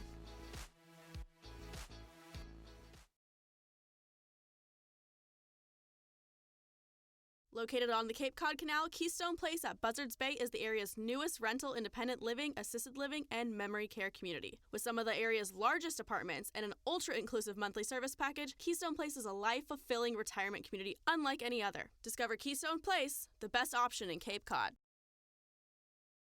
One of the Gatemen's favorite places for their post-game meals is Cool Cone, where you can get anything from fried clams and fried chicken to an ice cream sundae, and then top it all off with a round of mini golf. Cool Cone, located on Route 6 on the Wareham-Marion line. Bottom of the 7th inning, we're back to the top of the order for Chatham. Cooper Davis, Caton Polkovich, Jamal O'Gwin will all step into the batter's box, but they won't face Ian Bedell. Bedell's night is over after 6 innings pitched. He gave up just 1 hit, struck out 8, and faced the minimum in 6 innings. What a performance. Unbelievable. I feel like every time we say that's the best performance of the year from a Gateman pitcher, it's by Ian Bedell. He's got 2 or 3 of the best starts this season for Wareham. Trent Palmer, the new man on the mound, and this has been the dynamic duo all season. First pitch low and in to Cooper Davis, 1-0. I believe every time Ian Bedell has started, Trent Palmer has come in relief. Tapped foul, right side, 1-1. I know this is at least the 4th time that's happened. But either way, they've both been dominant all season. The 1-1. High chopper toward the center of the diamond. Baker shuffles over to his left, fires to first after picking that on a couple hops. Throws out Cooper Davis. 1 away in the bottom of the 7th. And you are correct. Every single time. June 16th, June 23rd, June 30th, July 5th, and now here on July 10th. Every Ian Bedell start, it's been the Bedell-Trent Palmer show, and every time it's been spectacular for Wareham. Talk about a Batman-Robin combination. The only loss was against Orleans, and that was 1-0. Pitch low and in. 1 ball, no strikes to Caton Polkovich. That was the first game of a doubleheader where Trent Palmer came in and gave up ultimately a game-winning home run in the bottom of the 7th inning with 2 away. Another pitch low and in. 2 balls, no strikes to Polkovich. Oh, I'm sorry. Trent Palmer did not give up that home run.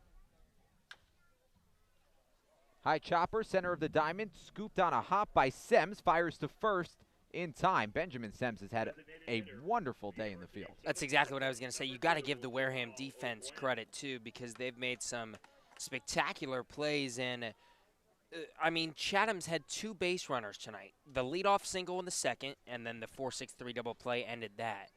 And then the error by Sems at shortstop in the 6th, and then another 6-4-3 double play. First pitch misses low and away. 1 ball, no strikes to Jamal O'Gwin. That's the long way of saying Wareham pitching has faced the minimum tonight. Yeah. The 1-0. Catches the outer corner, 1-1. And keep in mind, it wasn't too long ago wasn't too long from tonight when we were saying, you know what?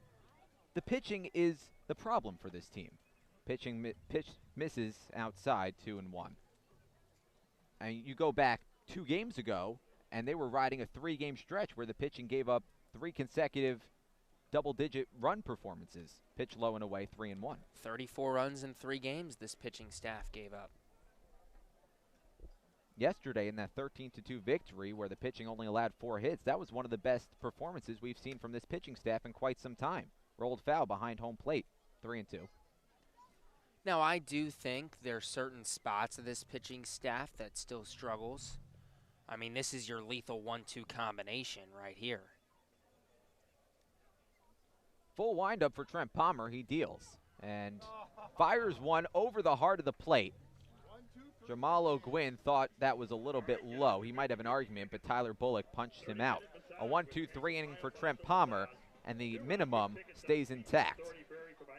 No runs, no hits, no one left aboard. We're through 7, a quick 7 innings. We'll send it over to Gabe Genovesi, who has the call for innings 8 and 9 when we return on the Gatemen Baseball Network and 1420 WBSM New Bedford. The law firm of Lang, Exafaris, and Bullard, providing families and businesses in the greater New Bedford community with legal services for 40 years. We look forward to serving you. For an appointment, call 508-992-1270. We invite you to learn more about the law firm of Lang, Exafaris, and Bullard by visiting our website, lxblaw.com. Legacy Insurance Agency at 213 Main Street here in Wareham can offer you coverage for all your insurance needs. We have the bundle discounts, the accident forgiveness, the vanishing deductible, no loss, etc. But unlike those gimmick companies, we can quote you with multiple carriers. So forget the lizard and price tool and come talk to a professional. We'll help you find what's right for you. Got legal trouble? Attorney Mark Deshays is here to help the greater New Bedford area with real estate and business law, estate planning, and probate. Visit him today.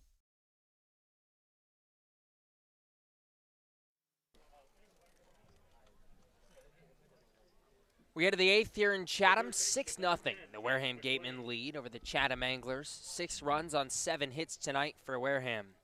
No runs on just 1 hit for Chatham. Wareham pitching has faced the minimum tonight. Matt McLean leads off the 8th for the Gatemen. First pitch from the lefty Hazelwood. Low and in, 1-0. McLean, Dallas Beaver, Benjamin Semmes, 5, 6, 7 hitters due up for the Gatemen here in the 8th.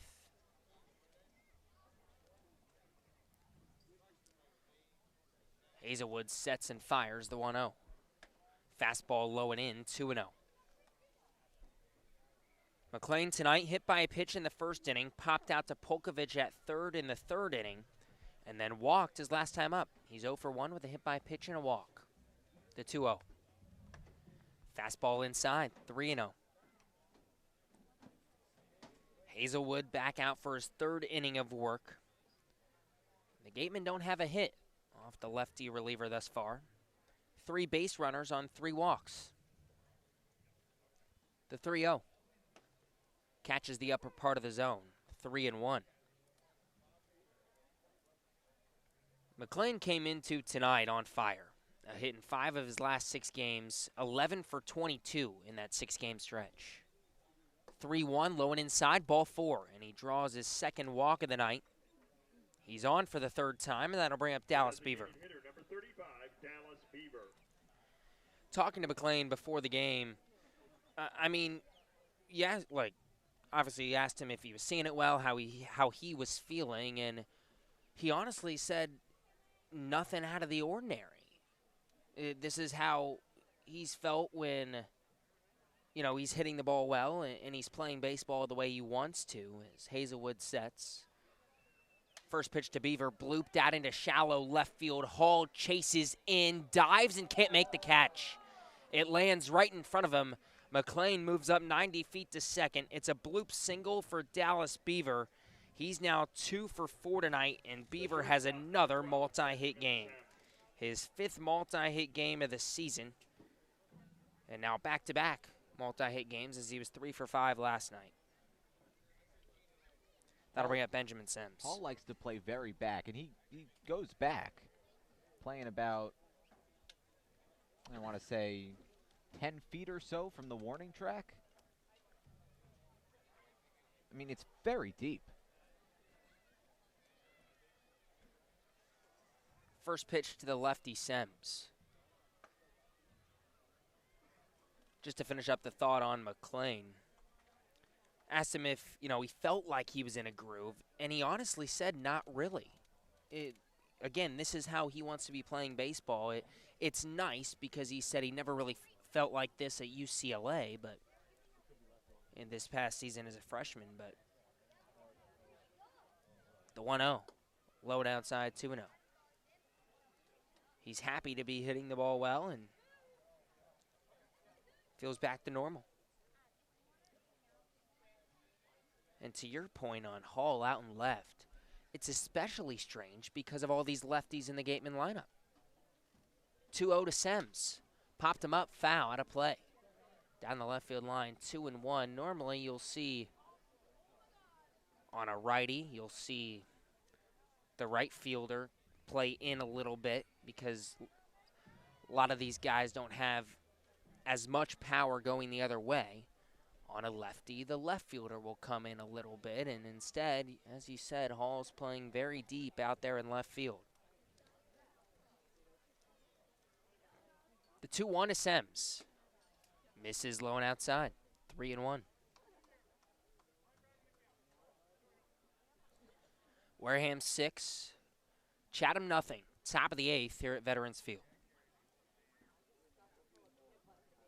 This is pitch number 48 for Hazelwood here in his 3rd inning of relief.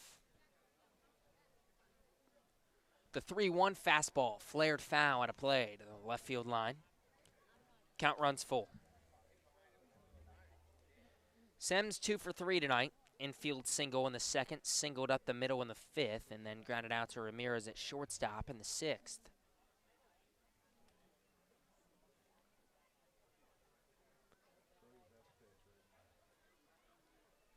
First and second, nobody out for the Gatemen. Hazelwood in a jam. Check second. Now the 3-2. On the outside corner, strike 3. Benjamin Sems can't believe it. Home plate umpire Tyler Bullock rings him up. 1 away here in the 8th. Strikeout number 4 for Hazelwood tonight. Second one looking. And in steps Mike Antico on the left side. Antico came in a .243 hitter. He's 0 for 1 with 2 walks tonight. Hazelwood sets and fires. Fastball up at the chin of Antico, 1-0. Antico's reached all 3 times because sandwiched in between those walks was a fielder's choice. The 1-0 delivery. Grounded towards short. No, grabbed by the pitcher Hazelwood. He goes to second for the out. Antico reaches on another fielder's choice. McLean goes to third. Beaver's out at second. Wow, I thought that ball was going to get all the way to the shortstop. Yeah, Hazelwood just extended his glove and kind of say, oh, look what I found. A little bit of luck, but also a little bit of skill. Yeah. Yeah. Merry Christmas. Here's your gift. That's right. Christmas comes early in July. One more. Let's go. In steps the 9-hole, Matthew Rudick. Rudick 0 for 3 tonight. First pitch to him, a fastball in the outside corner, 0-1. And he has struggled with runners in scoring position and 2 outs, 0 for 12. Hasn't been able to come up with that 2-out hit. The 0-1. Fastball high at the eyes, 1-1. He reached on a fielder's choice in the 2nd and then flew out to Hall in left field in the 4th, grounded out to Ramirez at shortstop in the 6th.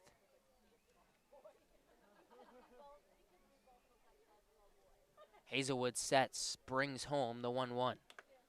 Fastball misses outside, 2-1. Rudick talked to Addison Van Patten after the game last night, just about that 3 for 5 performance, 2 home runs. They just felt a little more comfortable in the box. Didn't change much, the 2-1. Grounded back up the middle, straight to Dones at second, who steps on the second base bag. No runs on one hit for the Gatemen. 2 left aboard in the 8th. We are to the bottom half of the 8th inning. 6-0, the Wareham lead. We'll be right back on 1420 WBSM New Bedford and the Gatemen Baseball Network. Gatemen Baseball is officially sponsored by Robertson's GMC, the truck professionals. Located just 2 miles away on Cranberry Highway, Robertson's GMC, we are professional grade. Power like a pro.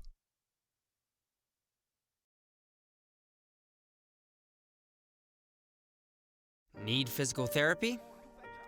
Select Physical Therapy works directly with you and your physician to create a plan of care that meets your goals and needs, with 6 locations on Cape Cod and more across the country. Select Physical Therapy is the official provider of athletic training for the Wareham Gatemen. Soft as a Grape has 10 retail locations on Cape Cod. So even when you're cheering on your Gatemen at any away games, stop into a Soft as a Grape store for the best Cape Cod products. No trip to the Cape is complete without a trip to Soft as a Grape. South Coast Health Operators of Charlton Memorial, St. Luke's, and Toby Hospitals delivers an unmatched combination of clinical excellence with a personal touch. They are proud to serve as Southeastern Massachusetts and Rhode Island's only not-for-profit health system, as well as the region's largest employer. South Coast Healthcare, plus something more.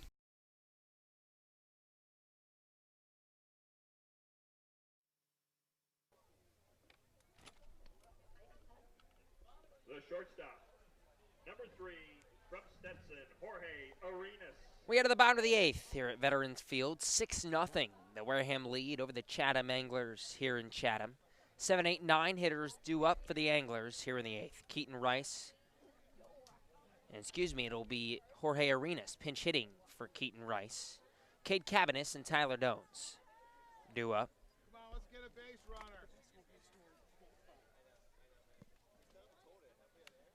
The pitch. Chopped back up the middle. Semmes ranges to his left. Gloves, throws, and the throw is wide and pulls Teeter off the bag. We'll see if that's an error or a hit, but it's just the 3rd base runner of the night for Chatham. And, well, you get some sarcastic cheers. The first baseman from the University of Miami, number 34. I think that's an error. Yeah, it's going to go down as an error.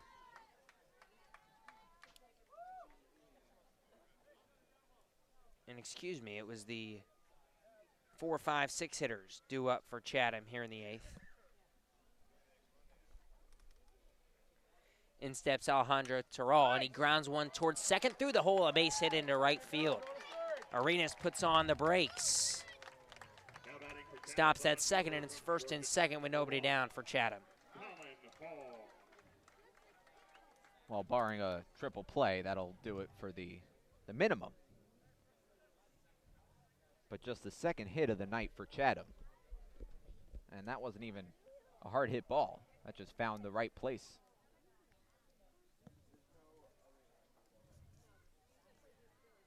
And that'll bring up Colin Hall.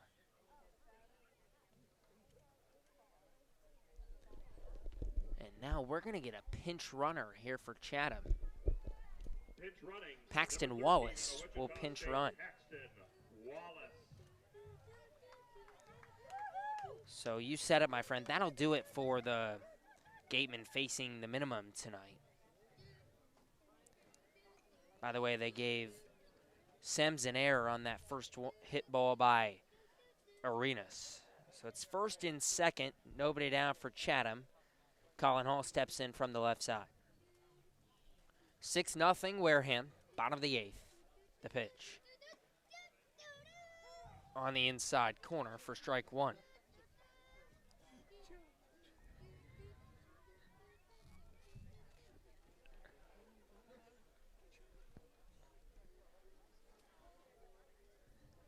Hall tonight 0 for 2.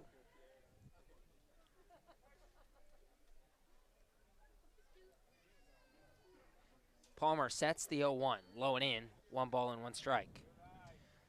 Just to recap tonight, Ian Bedell started this game for Wareham.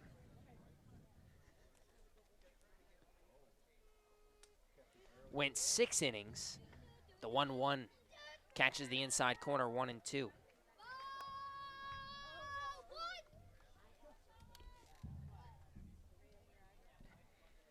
He went 6 innings, gave up just 1 hit.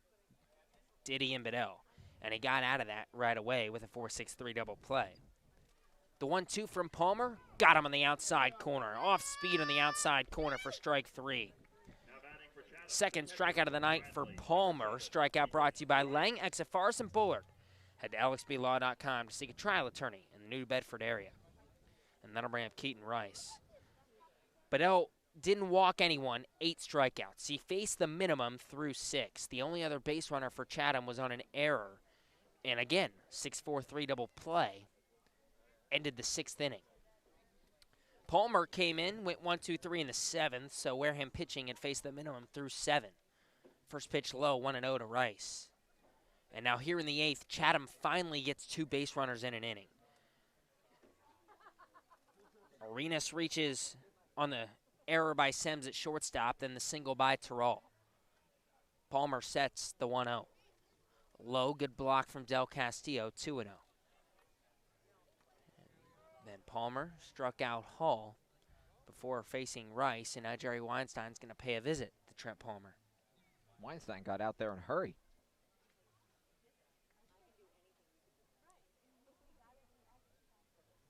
This game has flown by. We're an hour and 44 minutes in, and we're in the bottom of the 8th.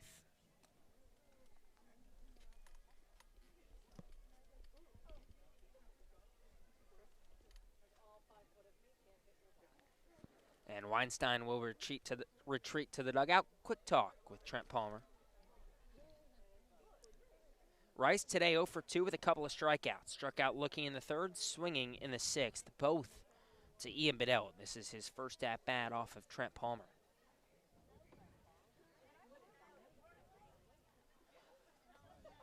The 2-0. Fastball in the inside corner for strike 1.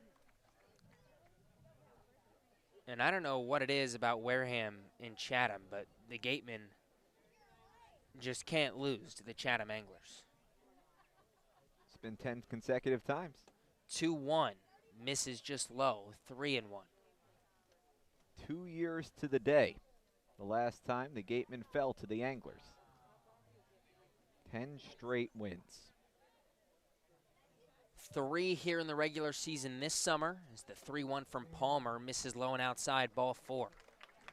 Bases loaded for Chatham, and in steps Cade Cabanis. 3 victories this summer. The sweep in the championship series in 2018 gave Wareham their 8th title, team history. All 4 victories last regular season, and then once the last time in 2017. You got to go all the way back to 2017. First pitch in the outside corner, 0-1 to Cabanis.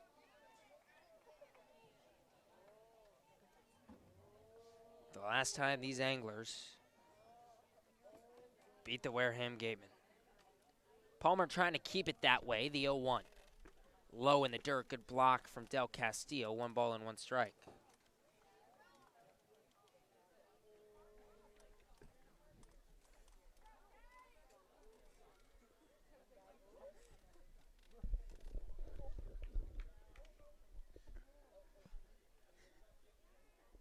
The 1-1. Fouled off into the netting, 1-2. This is the best chance Chatham has had all night. They haven't had more than 1 base runner in an inning before now. Bases loaded, 1 out for the Anglers.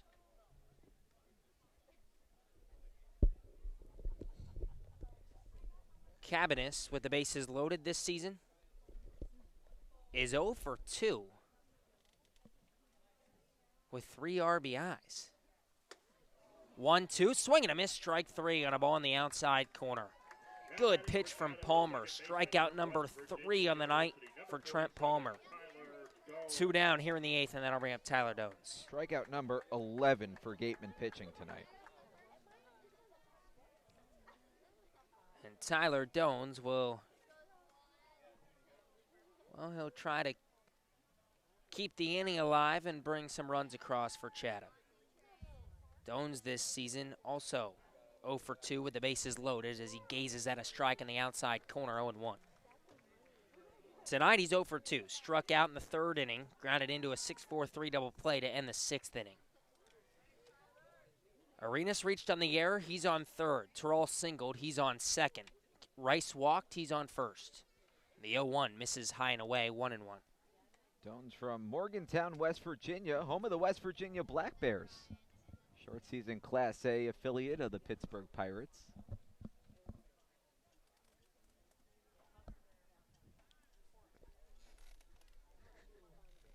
The 1-1. Swing and a foul tip back into the mid of Del Castillo. 1-2. Are you a fan of the Black Bears? No, just did some extra research today. Okay. Came upon what I thought was an interesting fact. Perhaps it wasn't.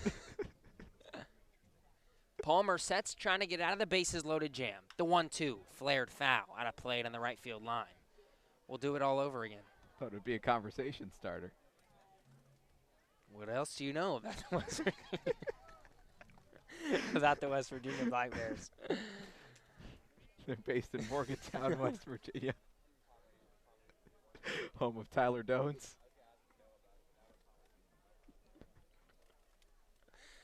All right. The 1-2. Fouled off, back into the netting, right behind the Gatemen dugout. 1-2 stays the count.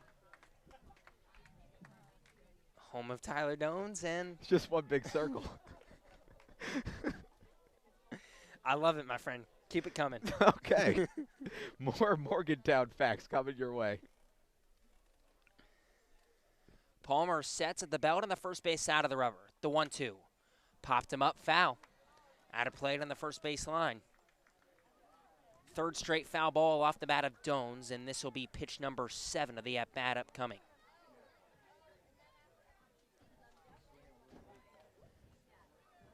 Chatham only has 1 hit in the inning, yet the bases are loaded with 2 down. 6-0 the Wareham lead.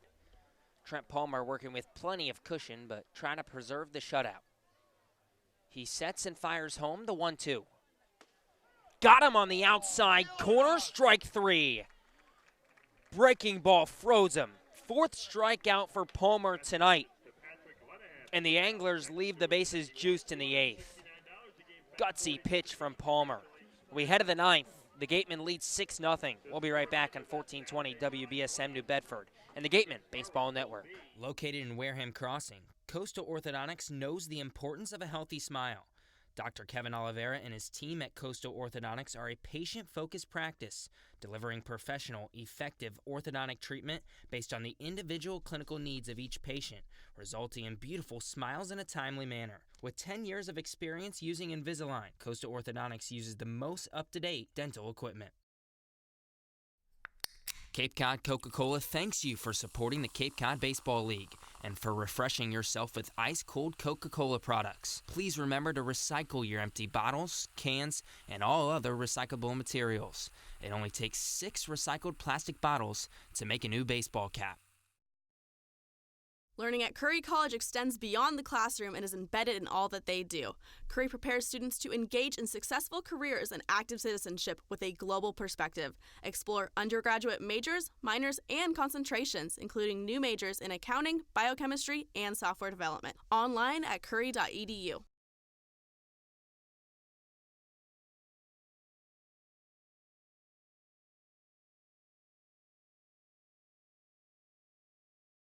Clobbered high and deep to right center field, and this one is gone. A home run. That home run's brought to you by Eastern Propane and Oil, another scholarship for a deserving youth. Eastern Propane and Oil, we're in your neighborhood. After the game, visit El Mariachi on Main Street for the best Mexican food in Wareham. The cantina provides a delicious late-night snack accompanied by fun cocktails.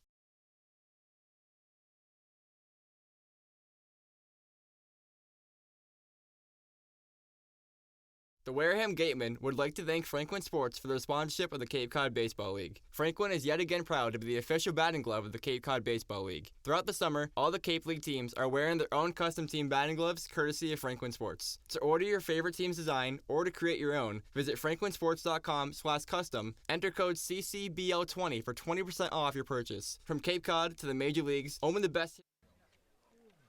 We have the 9th here in Chatham. 1, 2, 3 hitters due up for the Gatemen.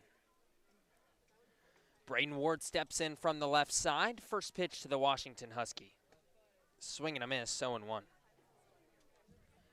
Wareham 6, Chatham nothing. Top of the ninth here at Veterans Field. What a night for the Gatemen. 6 runs on 8 hits, but the pitching has been marvelous for Ian Medell and Trent Palmer. The 0-1. Chopped right back toward Hugh Fisher on the mound. He scoops, throws to first, not in time. It's an infield single for Braden Ward. He has himself a 3-hit night. Ward's 6th multi-hit game of the season, and he's on to lead off the 9th. And that'll bring up Darren Baker, who is hitless. Hugh Fisher is the new pitcher for Chatham. Mason Hazelwood's night done out of the bullpen. He went 3 innings, gave up 1 hit, 1 run. It was unearned, but walked 4 and also struck out 4. Fisher, the lefty from Vanderbilt. First pitch, high and inside, 1-0. Making his 2nd appearance with Chatham this summer. Pitched 2 innings, gave up 3 runs on 5 hits. No walks, 3 strikeouts in his first appearance at Katuitt. It was a 5-3 win for the Anglers. The 1-0. Foul tipped off of Keaton Rice, 1-1. Baker tonight 0 for 4. Couple of pop-outs in the 1st and 2nd inning. Couple of strikeouts in the 5th and 7th. Talked to Baker before the game just about his approach against lefties. And he said he tries not to overthink it too much, but the approach does change. Can't deny that. Fisher sets and deals. Runner going, pitch low and outside. Ward dives in safely with no throw as Rice lost the ball on his way up. And Ward swipes 2nd, his 15th stolen base of the year.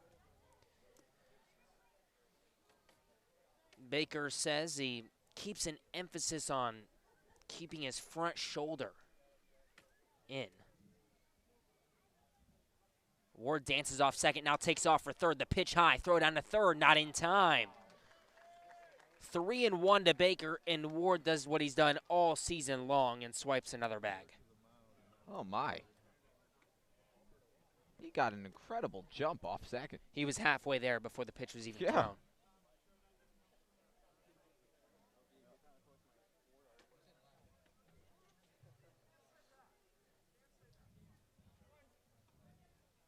Coming home now. Fisher sets the 3-1. Fastball lined foul down the left field line, 3-2. I'd love for Braden Ward to take off for home right now. Why not? You're up 6-0. Yeah. What do you got to lose? Lefty pitcher? Full of Jackie Robinson.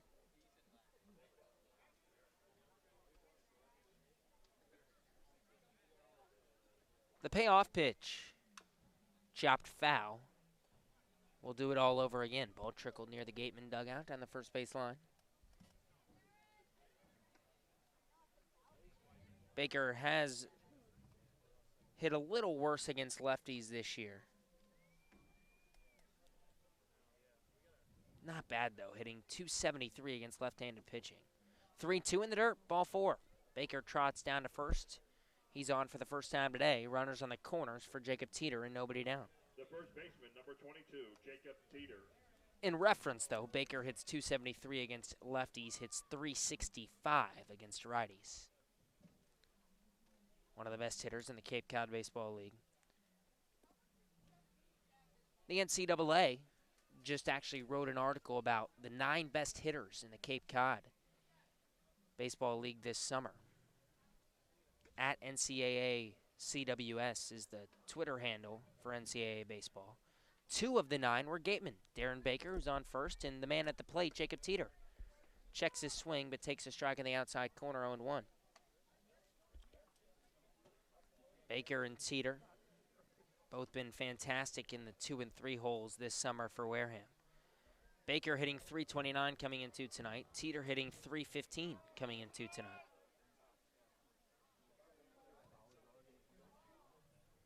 And another ball trickled away from the Wareham bullpen and onto the field. There was the time call, and now we'll resume play.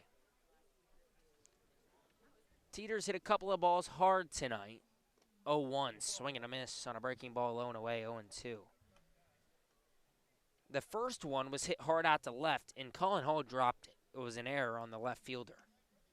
So Teeter reached. And then he hit one fairly deep out to right center, and Cooper Davis chased it down. Teeter's 0 for 3 tonight. The 0-2. Misses low and in. 1 ball and 2 strikes.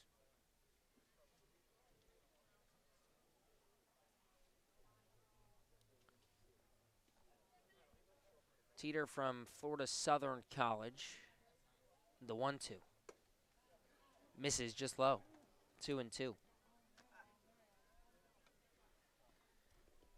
Florida Southern in the Sunshine State Conference. Division II school. Hit .316 for the Mocs. Was the conference freshman of the year in 2018. The 2-2. Swing and a miss, strike 3. Not Teeter's night. Couldn't buy a hit despite a couple of hard hit balls. First strikeout for Hugh Fisher. Runner still in the corners. 1 down for Adrian Del Castillo. Adrian Del Castillo.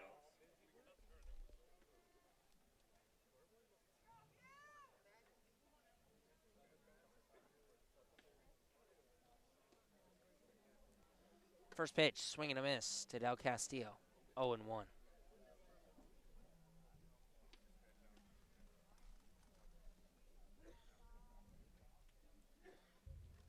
Del Castillo, 1 for 4, RBI single in the first inning. 0-1, low and outside, 1-1. Ever since that RBI single, Del Castillo grounded into a 6-4-3 double play, grounded out to second, and a strikeout. His last time up in the 7th. The 1-1. Hard ground ball back up the middle into center field, a base hit. An RBI single for Adrian Del Castillo. And that makes it 7-0 Wareham here in the 9th. Del Castillo has his 7th multi-hit game of the year and his 4th multi-RBI game of the year. If you're asking yourself, well, why is Braden Ward stealing? Up 6 with nobody out. That's why. That's why. In steps Matt McLean, who hasn't had to do much tonight to reach the base paths. First pitch, high and away. 1-0. McLean hit by a pitch in the first, did pop out to Polkovich at third base in the 3rd. Then walked in the 6th, walked in the 8th. The UCLA Bruin looking for his first hit of the night. He's hitting .500 in his last 6 games, 11 for 22. The 1-0. Way high, past the glove of Rice, and everybody advances 90 feet. Rice had to hop out of his crouch to try to catch that one and couldn't get there. Baker to 3rd, Del Castillo to 2nd. Count 2-0 to McLean.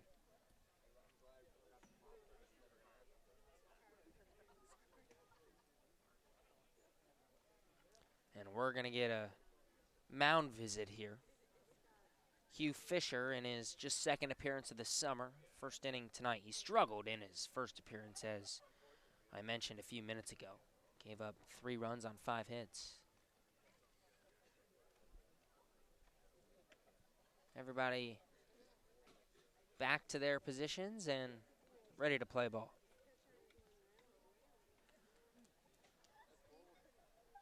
We'll see if McLean gets a 2-0 fastball here to rip out into the outfield somewhere.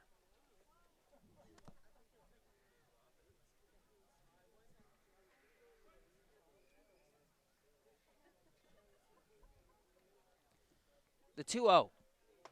Fastball high and outside. 3-0. It's been a struggle for Fisher. 10 strikes, 10 balls in his first 20 pitches.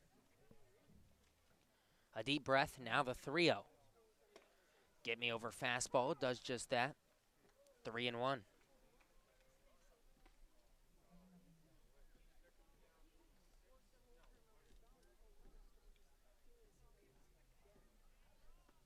Fisher sets at the letters, the 3-1 way high above the head of McLean.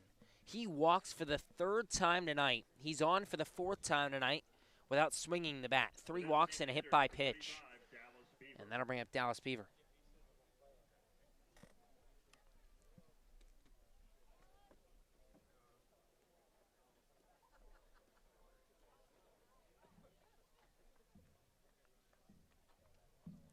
First pitch to the lefty Beaver. Tapped foul behind home plate, 0-1. Well, you could say this about, well, just about anybody in the Gatemen order as the guy you don't want up at the plate with the bases loaded and less than 2 outs, but Dallas Beaver certainly in that category. He's been one of the hottest hitters for the Gatemen as of late.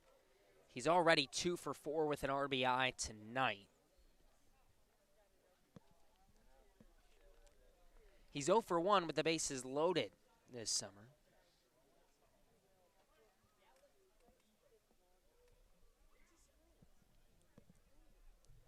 The 0-1. Swing and a miss on a curveball, 0-2. You mentioned Beaver being one of the hottest hitters for the Gatemen recently. He's hitting .423 in his last 7 games. 11 for 26, 5 doubles and a homer in those 11 hits, 7 RBI. Like I said, he's already 2 for 4 tonight. The 0-2 curveball, low and outside, 1-2. Wareham 7, Chatham nothing. Top of the 9th here at Veterans Field. 7 runs on 10 hits tonight for Wareham. No runs on just 2 hits for Chatham. The 1-2 delivery. Swing and a miss on a breaking ball. Beaver way out in front. Second strikeout of the inning for Fisher. And in steps Benjamin Sims. But despite the 2 strikeouts, Fisher has walked 2, given up 2 hits, and already given up a run here in the 9th. I mean, if there was ever a time to need a strikeout, it was in that moment, so. Well done. First pitch to Sims. Swing and a miss on an off-speed pitch low and away. The lefty is fooling Gatemen with that pitch. I think Sims was expecting first pitch fastball.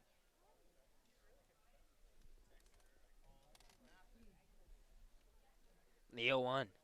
Another breaking ball, same spot, Sims chases. I don't know if it's the release point of Fisher, just coming in kind of at that 3/4 angle or what, but he fooled Beaver 3 times, and now he's fooled Sims twice. And they're all out of the strike zone. Way out of the strike zone.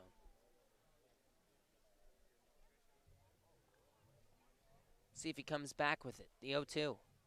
Same spot. This time Sims holds off. 1-2. Sims is 1 for 2 with 3 RBIs with the bases loaded this summer.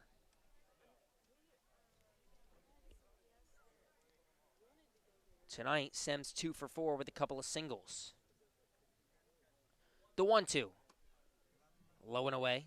Count evens up. 2 balls and 2 strikes.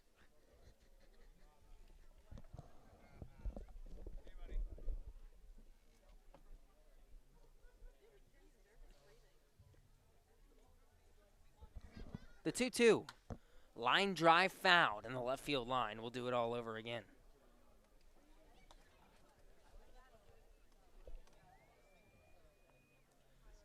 Wonderful night here at Veterans Field. Temperature dropped to about 75 degrees at first pitch. Now right around 70. Bases loaded, 2 down for the Gatemen. Top of the 9th, the 2-2 to Sims. Swing and a miss, strike 3 on that curveball, low and outside. The Gatemen leave the bases loaded, but get a run on 2 hits, and they lead 7-0 as we head to the bottom of the 9th. We'll be right back in 1420 WBSM New Bedford and the Gatemen Baseball Network. The 2019 Cape League All-Star Game will be played at Eldridge Park, home of the Orleans Firebirds. Mark the date on your calendar, Sunday, July 21st. Game time is 6 p.m., but the gates open at 2. One highlight will be the home run hitting contest. There will also be an autograph session and a large merchandise village with items from many of the teams. Be sure to buy your tickets now right here at the merchandise stand. Tickets are just $5, and part of the proceeds will support our Wareham Gatemen. Stop by the Ansel S. Gurney House, where you will find a unique shopping and dining experience. Whether shopping for a special occasion or just to treat yourself, you'll find what you're looking for in one of the 11 themed rooms. There's also a cafe serving fresh homemade lunches overlooking the extensive gardens. The Ansel S. Gurney House is located at 403 County Road in Marion.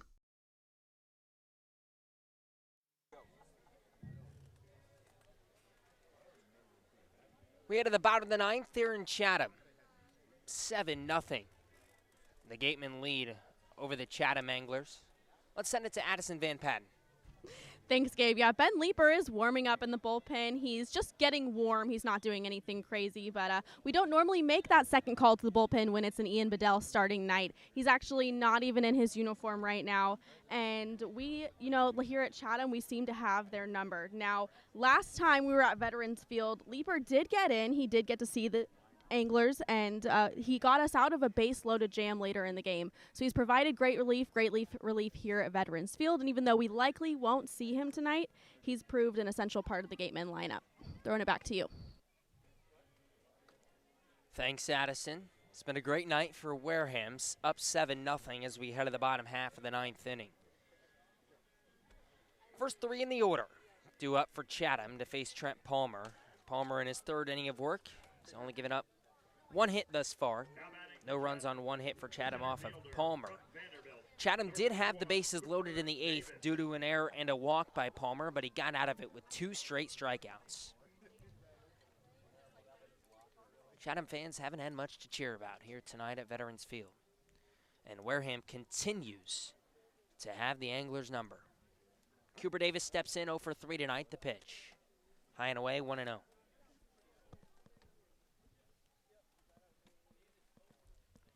Davis struck out in the first inning, couple of groundouts in the 4th and the 7th. 1-0 fastball paints the outside edge, 1-1.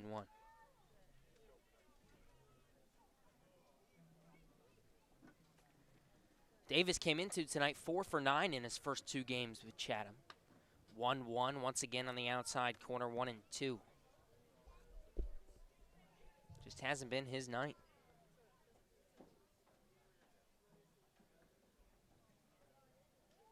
Palmer brings home the 1-2 pitch. High and away. Count evens up, 2 balls and 2 strikes.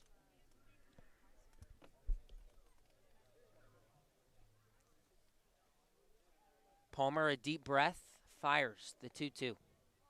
Breaking ball just misses outside. Count runs full.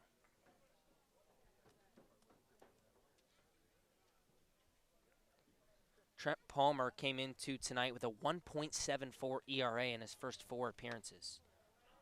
3-2 just upstairs. A leadoff walk for Cooper Davis. Third baseman from Oklahoma State, number 40, Palmer, the only time he gave up runs this season was actually his last appearance. 2 runs against Orleans July 5th on 4 hits. His first 3 appearances, 8 1/3 innings pitched. He's given up no runs on just 6 hits. That was his first 3 appearances. Meanwhile, 1 walk, 9 strikeouts. Again, struggled a little bit in his last 2 innings in his last appearance against Orleans, but otherwise, it's been a fantastic summer for Trent Palmer. Pinch running, Houston Morrow for Chatham. First pitch to Caden Polkovich, high and outside, 1-0.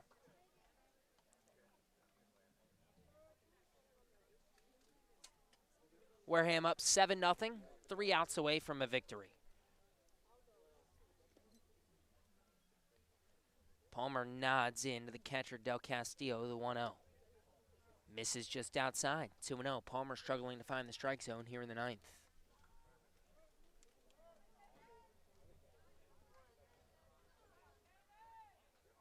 The 2-0. Foul tapped behind home plate, 2-1.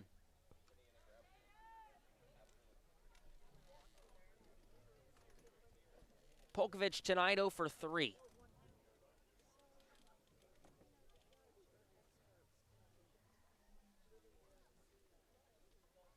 The 2-1.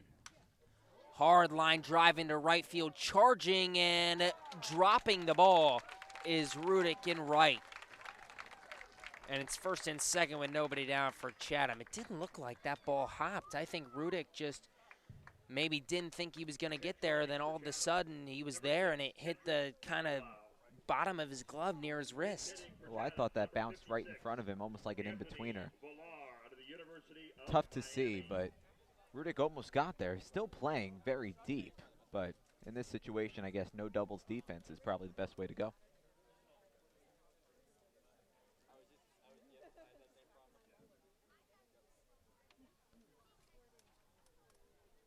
That'll bring up Jamal O'Gwynn.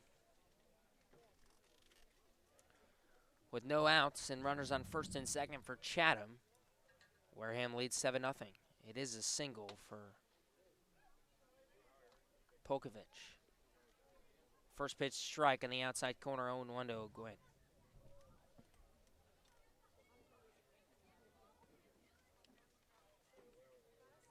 And excuse me, this is Anthony Villar pinch hitting for O'Gwynn as he gazes at another strike in the outside corner, 0-2. And now we get a pinch runner for Caden Polkovich as well. It's Kendrick Calaleo. The 0-2. Swing and a miss, strike 3. Fastball up high. Strikeout number 5 for Palmer. Villar goes down swinging, and that'll bring up Jorge Arenas for his second at-bat tonight. One down, Gatemen 2 outs away from a victory, up 7-0 here in the 9th.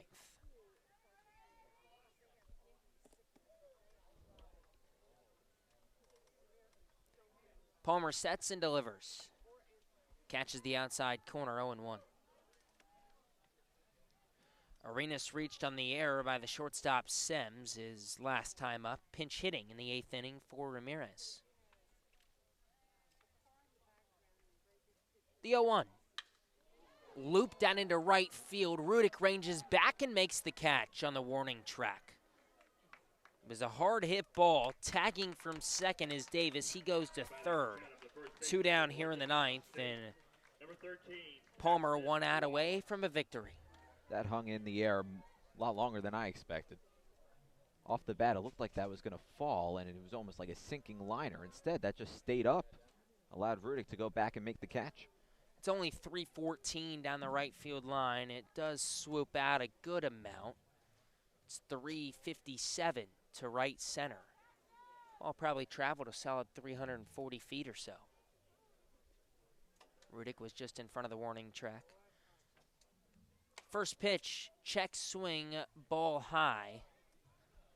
First base umpire Doug Isham says he didn't go around. 1-0.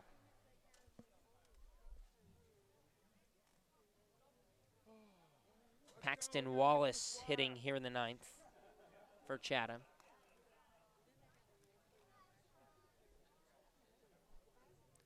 And now all 3 umpires converge and are talking about something. Not really sure what.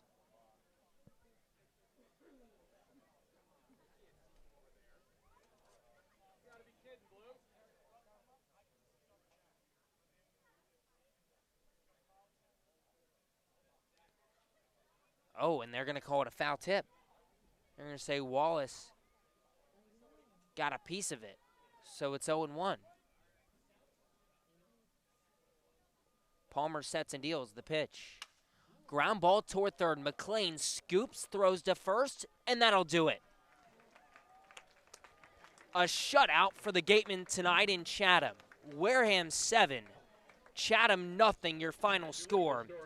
And the Gatemen complete the season sweep of the Chatham Anglers. 4-0 here in 2019, and now they've won their last 11 against the Anglers. The Gatemen win and stay in first place in the West.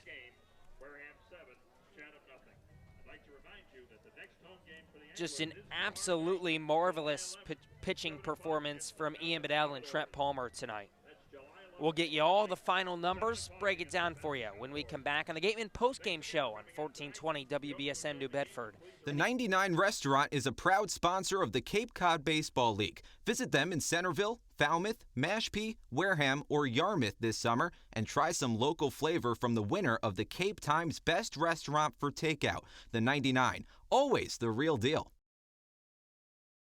The Wareham-based 80 Makepeace Company, founded in 1854, is the world's largest cranberry grower and the largest private property owner in eastern Massachusetts. The company supports organizations like the Wareham Gatemen and projects like the outdoor cranberry bog classroom that you may have passed on your way in. Visit admakepeace.com to learn more.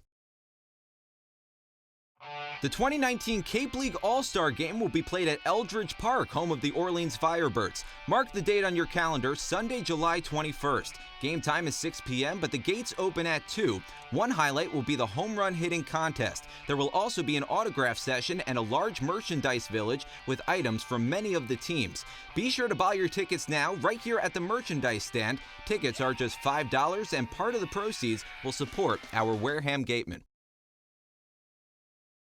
Stop by the Ansel S. Gurney House, where you will find a unique shopping and dining experience. Whether shopping for a special occasion or just to treat yourself, you'll find what you're looking for in one of the 11 themed rooms. There's also a cafe serving fresh homemade lunches overlooking the extensive gardens. The Ansel S. Gurney House is located at 403 County Road in Marion. For a nostalgic Cape Cod vacation experience, head to Bay Motor Inn, where guests are treated like family. Located in the heart of Buzzards Bay Village, this 1950-style cottage colony still provides you with up-to-date amenities. The Gatemen thank the Bay Motor Inn for their support.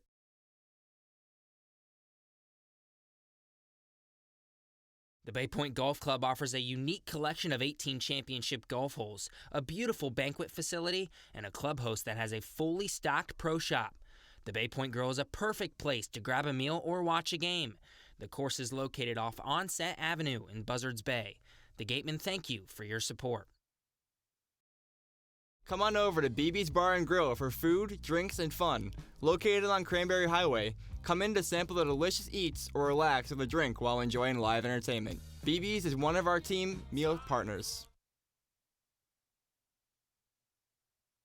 One of the area's best restaurants is located right up the street, Brewfish Bar and Eatery. Brewfish offers 20 rotating craft beers on tap and creative pub food. Check out their off-the-menu brunch with a Bloody Mary bar and $5 mimosas on Sundays. Join us for outdoor dining and drinks under the tent or for live music. Located on Route 105 in Marion. Cape Cod Healthcare is the leading provider of healthcare services for residents and visitors of Cape Cod with 2 acute care hospitals and more than 450 physicians. For more information, please visit capecodhealth.org. Cape Cod Healthcare. Expert physicians, quality hospitals, superior care. Located in Wareham Crossing, Coastal Orthodontics knows the importance of a healthy smile. Dr. Kevin Oliveira and his team at Coastal Orthodontics are a patient-focused practice, delivering professional, effective orthodontic treatment based on the individual clinical needs of each patient, resulting in beautiful smiles in a timely manner. With 10 years of experience using Invisalign, Coastal Orthodontics uses the most up-to-date dental equipment. Final from Veterans Field tonight. Wareham 7, Chatham nothing. The Gatemen complete the season sweep of the Chatham Anglers. 4-0 against Chatham. Here in 2019, they've won 11 in a row. The Anglers will have to wait until either this year's championship, if both these teams meet in the championship, or 2020 to try to beat Wareham again for the first time since 2017. 11 straight. You have to go back 2 years to this day, to find the last time Chatham took down Wareham. 11 straight victories against the Chatham Anglers. And this is a good Anglers team. This isn't some scrub team. This is the first place team in the Eastern Division. An impressive victory from the Wareham Gatemen. 7 runs on 10 hits tonight for Wareham. Of those 10 hits, we had a couple guys with multi-hit days. Braden Ward had 3 hits. Adrian Del Castillo had 2 hits, and so did Dallas Beaver, who had 2 hits. Those 3 guys, they're the guys that stand out to you tonight? Yeah, I think so. Well, the pitching, first and foremost, are the guys that stand out. Ian Bedell, Trent Palmer, the 1-2 punch, the Thunder, Lightning, Batman, Robin combination that the Wareham Gatemen have, and they've been going all season. This was their most impressive performance combined, and perhaps the single most impressive performance we've seen from anybody on the mound. Anybody that's faced Wareham, and certainly anybody that's taken the mound for Wareham. But Braden Ward, another good night. He had the solo home run, and he reached base 4 times. Benjamin Semmes, a multi-hit night. Dallas Beaver, another multi-hit night. Dallas Beaver has become one of the most consistent hitters in the middle of the order, and one of those hitters that you rely on if you need a big hit. You mentioned how spectacular Bedell and Palmer were. I'm sorry, I covered a lot of ground in that analysis. Hey, I love it. I love it. Analysis from Jonah Karp. That's what we need. 6 innings pitched for Palmer tonight. 1 hit given up. No runs, no walks, 8 strikeouts. The Missouri Tiger right-handed pitcher is now 3-0 and has given up just 2 runs in 25 and 2/3 innings pitched this summer. He's been the best pitcher for Wareham. That's, yeah, without question. Ian Bedell he's something else. He's a joy to watch. He works quickly and efficiently, and when he's in a groove, there is nobody I've seen that's better in the Cape League. And statistically, there may not be a better pitcher in the Cape League. He faced the minimum in 6 innings. I mean, my goodness, this is the best summer league in the country. And he made it look like the Chatham Anglers, the #1 team in the Eastern Division, the team with the best record in the Cape League. He made them look like little leaguers. Again, no walks, 8 strikeouts tonight for Bedell. He was marvelous. Trent Palmer came in, that lethal 1-2 punch. 3 innings pitched, gave up just 2 hits, no runs. He did walk 2. He found himself in a jam in the 8th because he walked a batter and Arenas reached on the air, so the bases were loaded. And, well, what does Trent Palmer do? Strikes out the last 2 of the inning to get out of the bases loaded jam. And then in the 9th, he made it a little harder for himself. Led off the inning with a walk and a single, did Davis and Polkovich for Chatham. And then Palmer goes strikeout, line out, ground out to end the game. 3 innings scoreless for Palmer, who is now, pitched 4 scoreless outings of his 5 this summer. He's been excellent as well. Yeah, Trent Palmer has been the 1A to Ian Bedell's 1 all season, and it wasn't as pretty on the mound as it was when Ian Bedell took the bump, but Trent Palmer ended up tossing a number of scoreless innings himself. It forced him to work out of a little bit of trouble. His command wasn't exactly on point, but sometimes that's where you see the best pitching performances, where they have to work out of trouble, deal with runners in scoring position, deal with the bases loaded in the 9th inning, and get out of it unscathed. Those are sometimes the best pitching performances you get to see. And Trent Palmer showing off why he's one of, if not the best relief pitcher on this Gatemen team. All right, we're going to take another short break here on the Gatemen Postgame Show. Addison Van Patten's going to have a postgame interview for you. We'll take you around, we'll give you some scores from around the league as well, update you on some standings. We'll be right back on 1420 WBSM New Bedford and the Gatemen Baseball Network. One of the area's best restaurants is located right up the street, Brewfish Bar and Eatery. Brewfish offers 20 rotating craft beers on tap and creative pub food. Check out their off-the-menu brunch with a Bloody Mary bar and $5 mimosas on Sundays. Join us for outdoor dining and drinks under the tent or for live music. Located on Route 105 in Marion. Cape Cod Healthcare is the leading provider of healthcare services for residents and visitors of Cape Cod with 2 acute care hospitals and more than 450 physicians. For more information, please visit capecodhealth.org. Cape Cod Healthcare. Expert physicians, quality hospitals, superior care. Located in Wareham Crossing, Coastal Orthodontics knows the importance of a healthy smile. Dr. Kevin Oliveira and his team at Coastal Orthodontics are a patient-focused practice, delivering professional, effective orthodontic treatment based on the individual clinical needs of each patient, resulting in beautiful smiles in a timely manner. With 10 years of experience using Invisalign, Coastal Orthodontics uses the most up-to-date dental equipment. Cape Cod Coca-Cola thanks you for supporting the Cape Cod Baseball League and for refreshing yourself with ice-cold Coca-Cola products. Please remember to recycle your empty bottles, cans, and all other recyclable materials. It only takes 6 recycled plastic bottles to make a new baseball cap.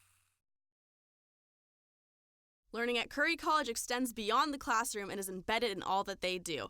Curry prepares students to engage in successful careers and active citizenship with a global perspective. Explore undergraduate majors, minors, and concentrations, including new majors in accounting, biochemistry, and software development. Online at curry.edu.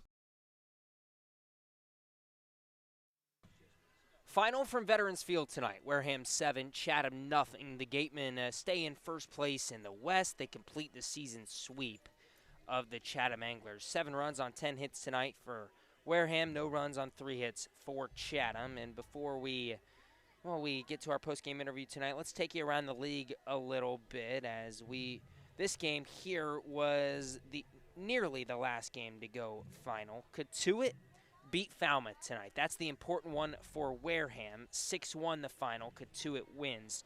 So those two teams stay within a half game of each other. Wareham improves to 14-11-1, 29 points. Cotuit goes to 13-11-2, 28 points, and stays just a half game back of Wareham. Brewster beat Y-D tonight, 7-4, and that's a battle of two Eastern Division teams.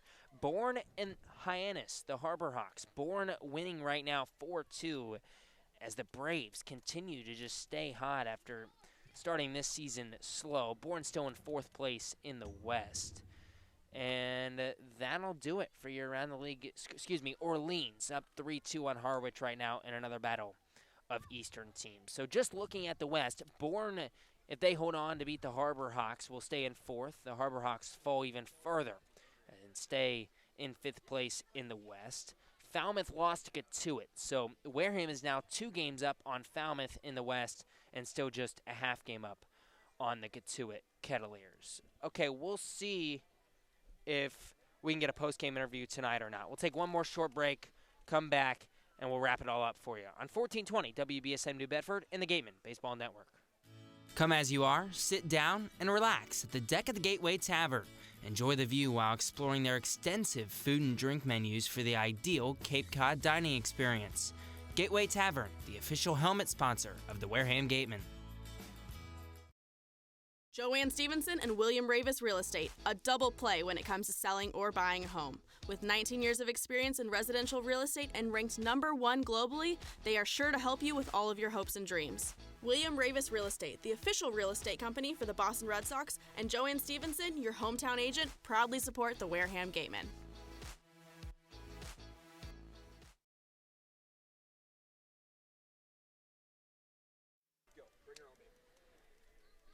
Back here in Chatham, Gatemen Postgame Show, 7-0. The Wareham win tonight over Chatham. It doesn't look like we're going to be able to get Ian Bedell for a postgame interview tonight. He took off for his postgame meal rather quickly, and we weren't able to. Addison wasn't able to catch up with him. So we'll just talk about him one more time. 6 innings pitched tonight for Bedell. He was marvelous. He was. It's the second straight night that we are talking positively about this Wareham Gatemen pitching staff, and we expect nothing less out of their ace. Ian Bedell has been exceptional all season, and perhaps this is a sign of things to come for the Wareham Gatemen pitching staff, turning the corner to complement what has been an unbelievable offense all season. Before we wrap it up, I just want to wish my dad a happy birthday. He's turning 49 today, or turned 49 already. So, happy birthday, Chad. 49 never looked like 48 so much. Okay. Happy birthday to Jonah's dad. Okay, once again, your happy final tonight. Wareham 7, Chatham nothing. 7 runs on 10 hits, 2 errors, 10 left on base for the Gatemen. No runs on 3 hits, 2 errors, 5 left on base for Chatham. Ian Bedell gets your win. He goes to 3-0. Cole Ayers takes the loss. He goes to 1-1 in a game that lasted just 2 hours and 16 minutes. The Gatemen complete the season sweep of Chatham, 4-0. Here in 2019, they improved to 14-11-1 and stay in first place in the Western Division. We'll talk to you tomorrow from Spillane Field at 6:15. So long from Chatham.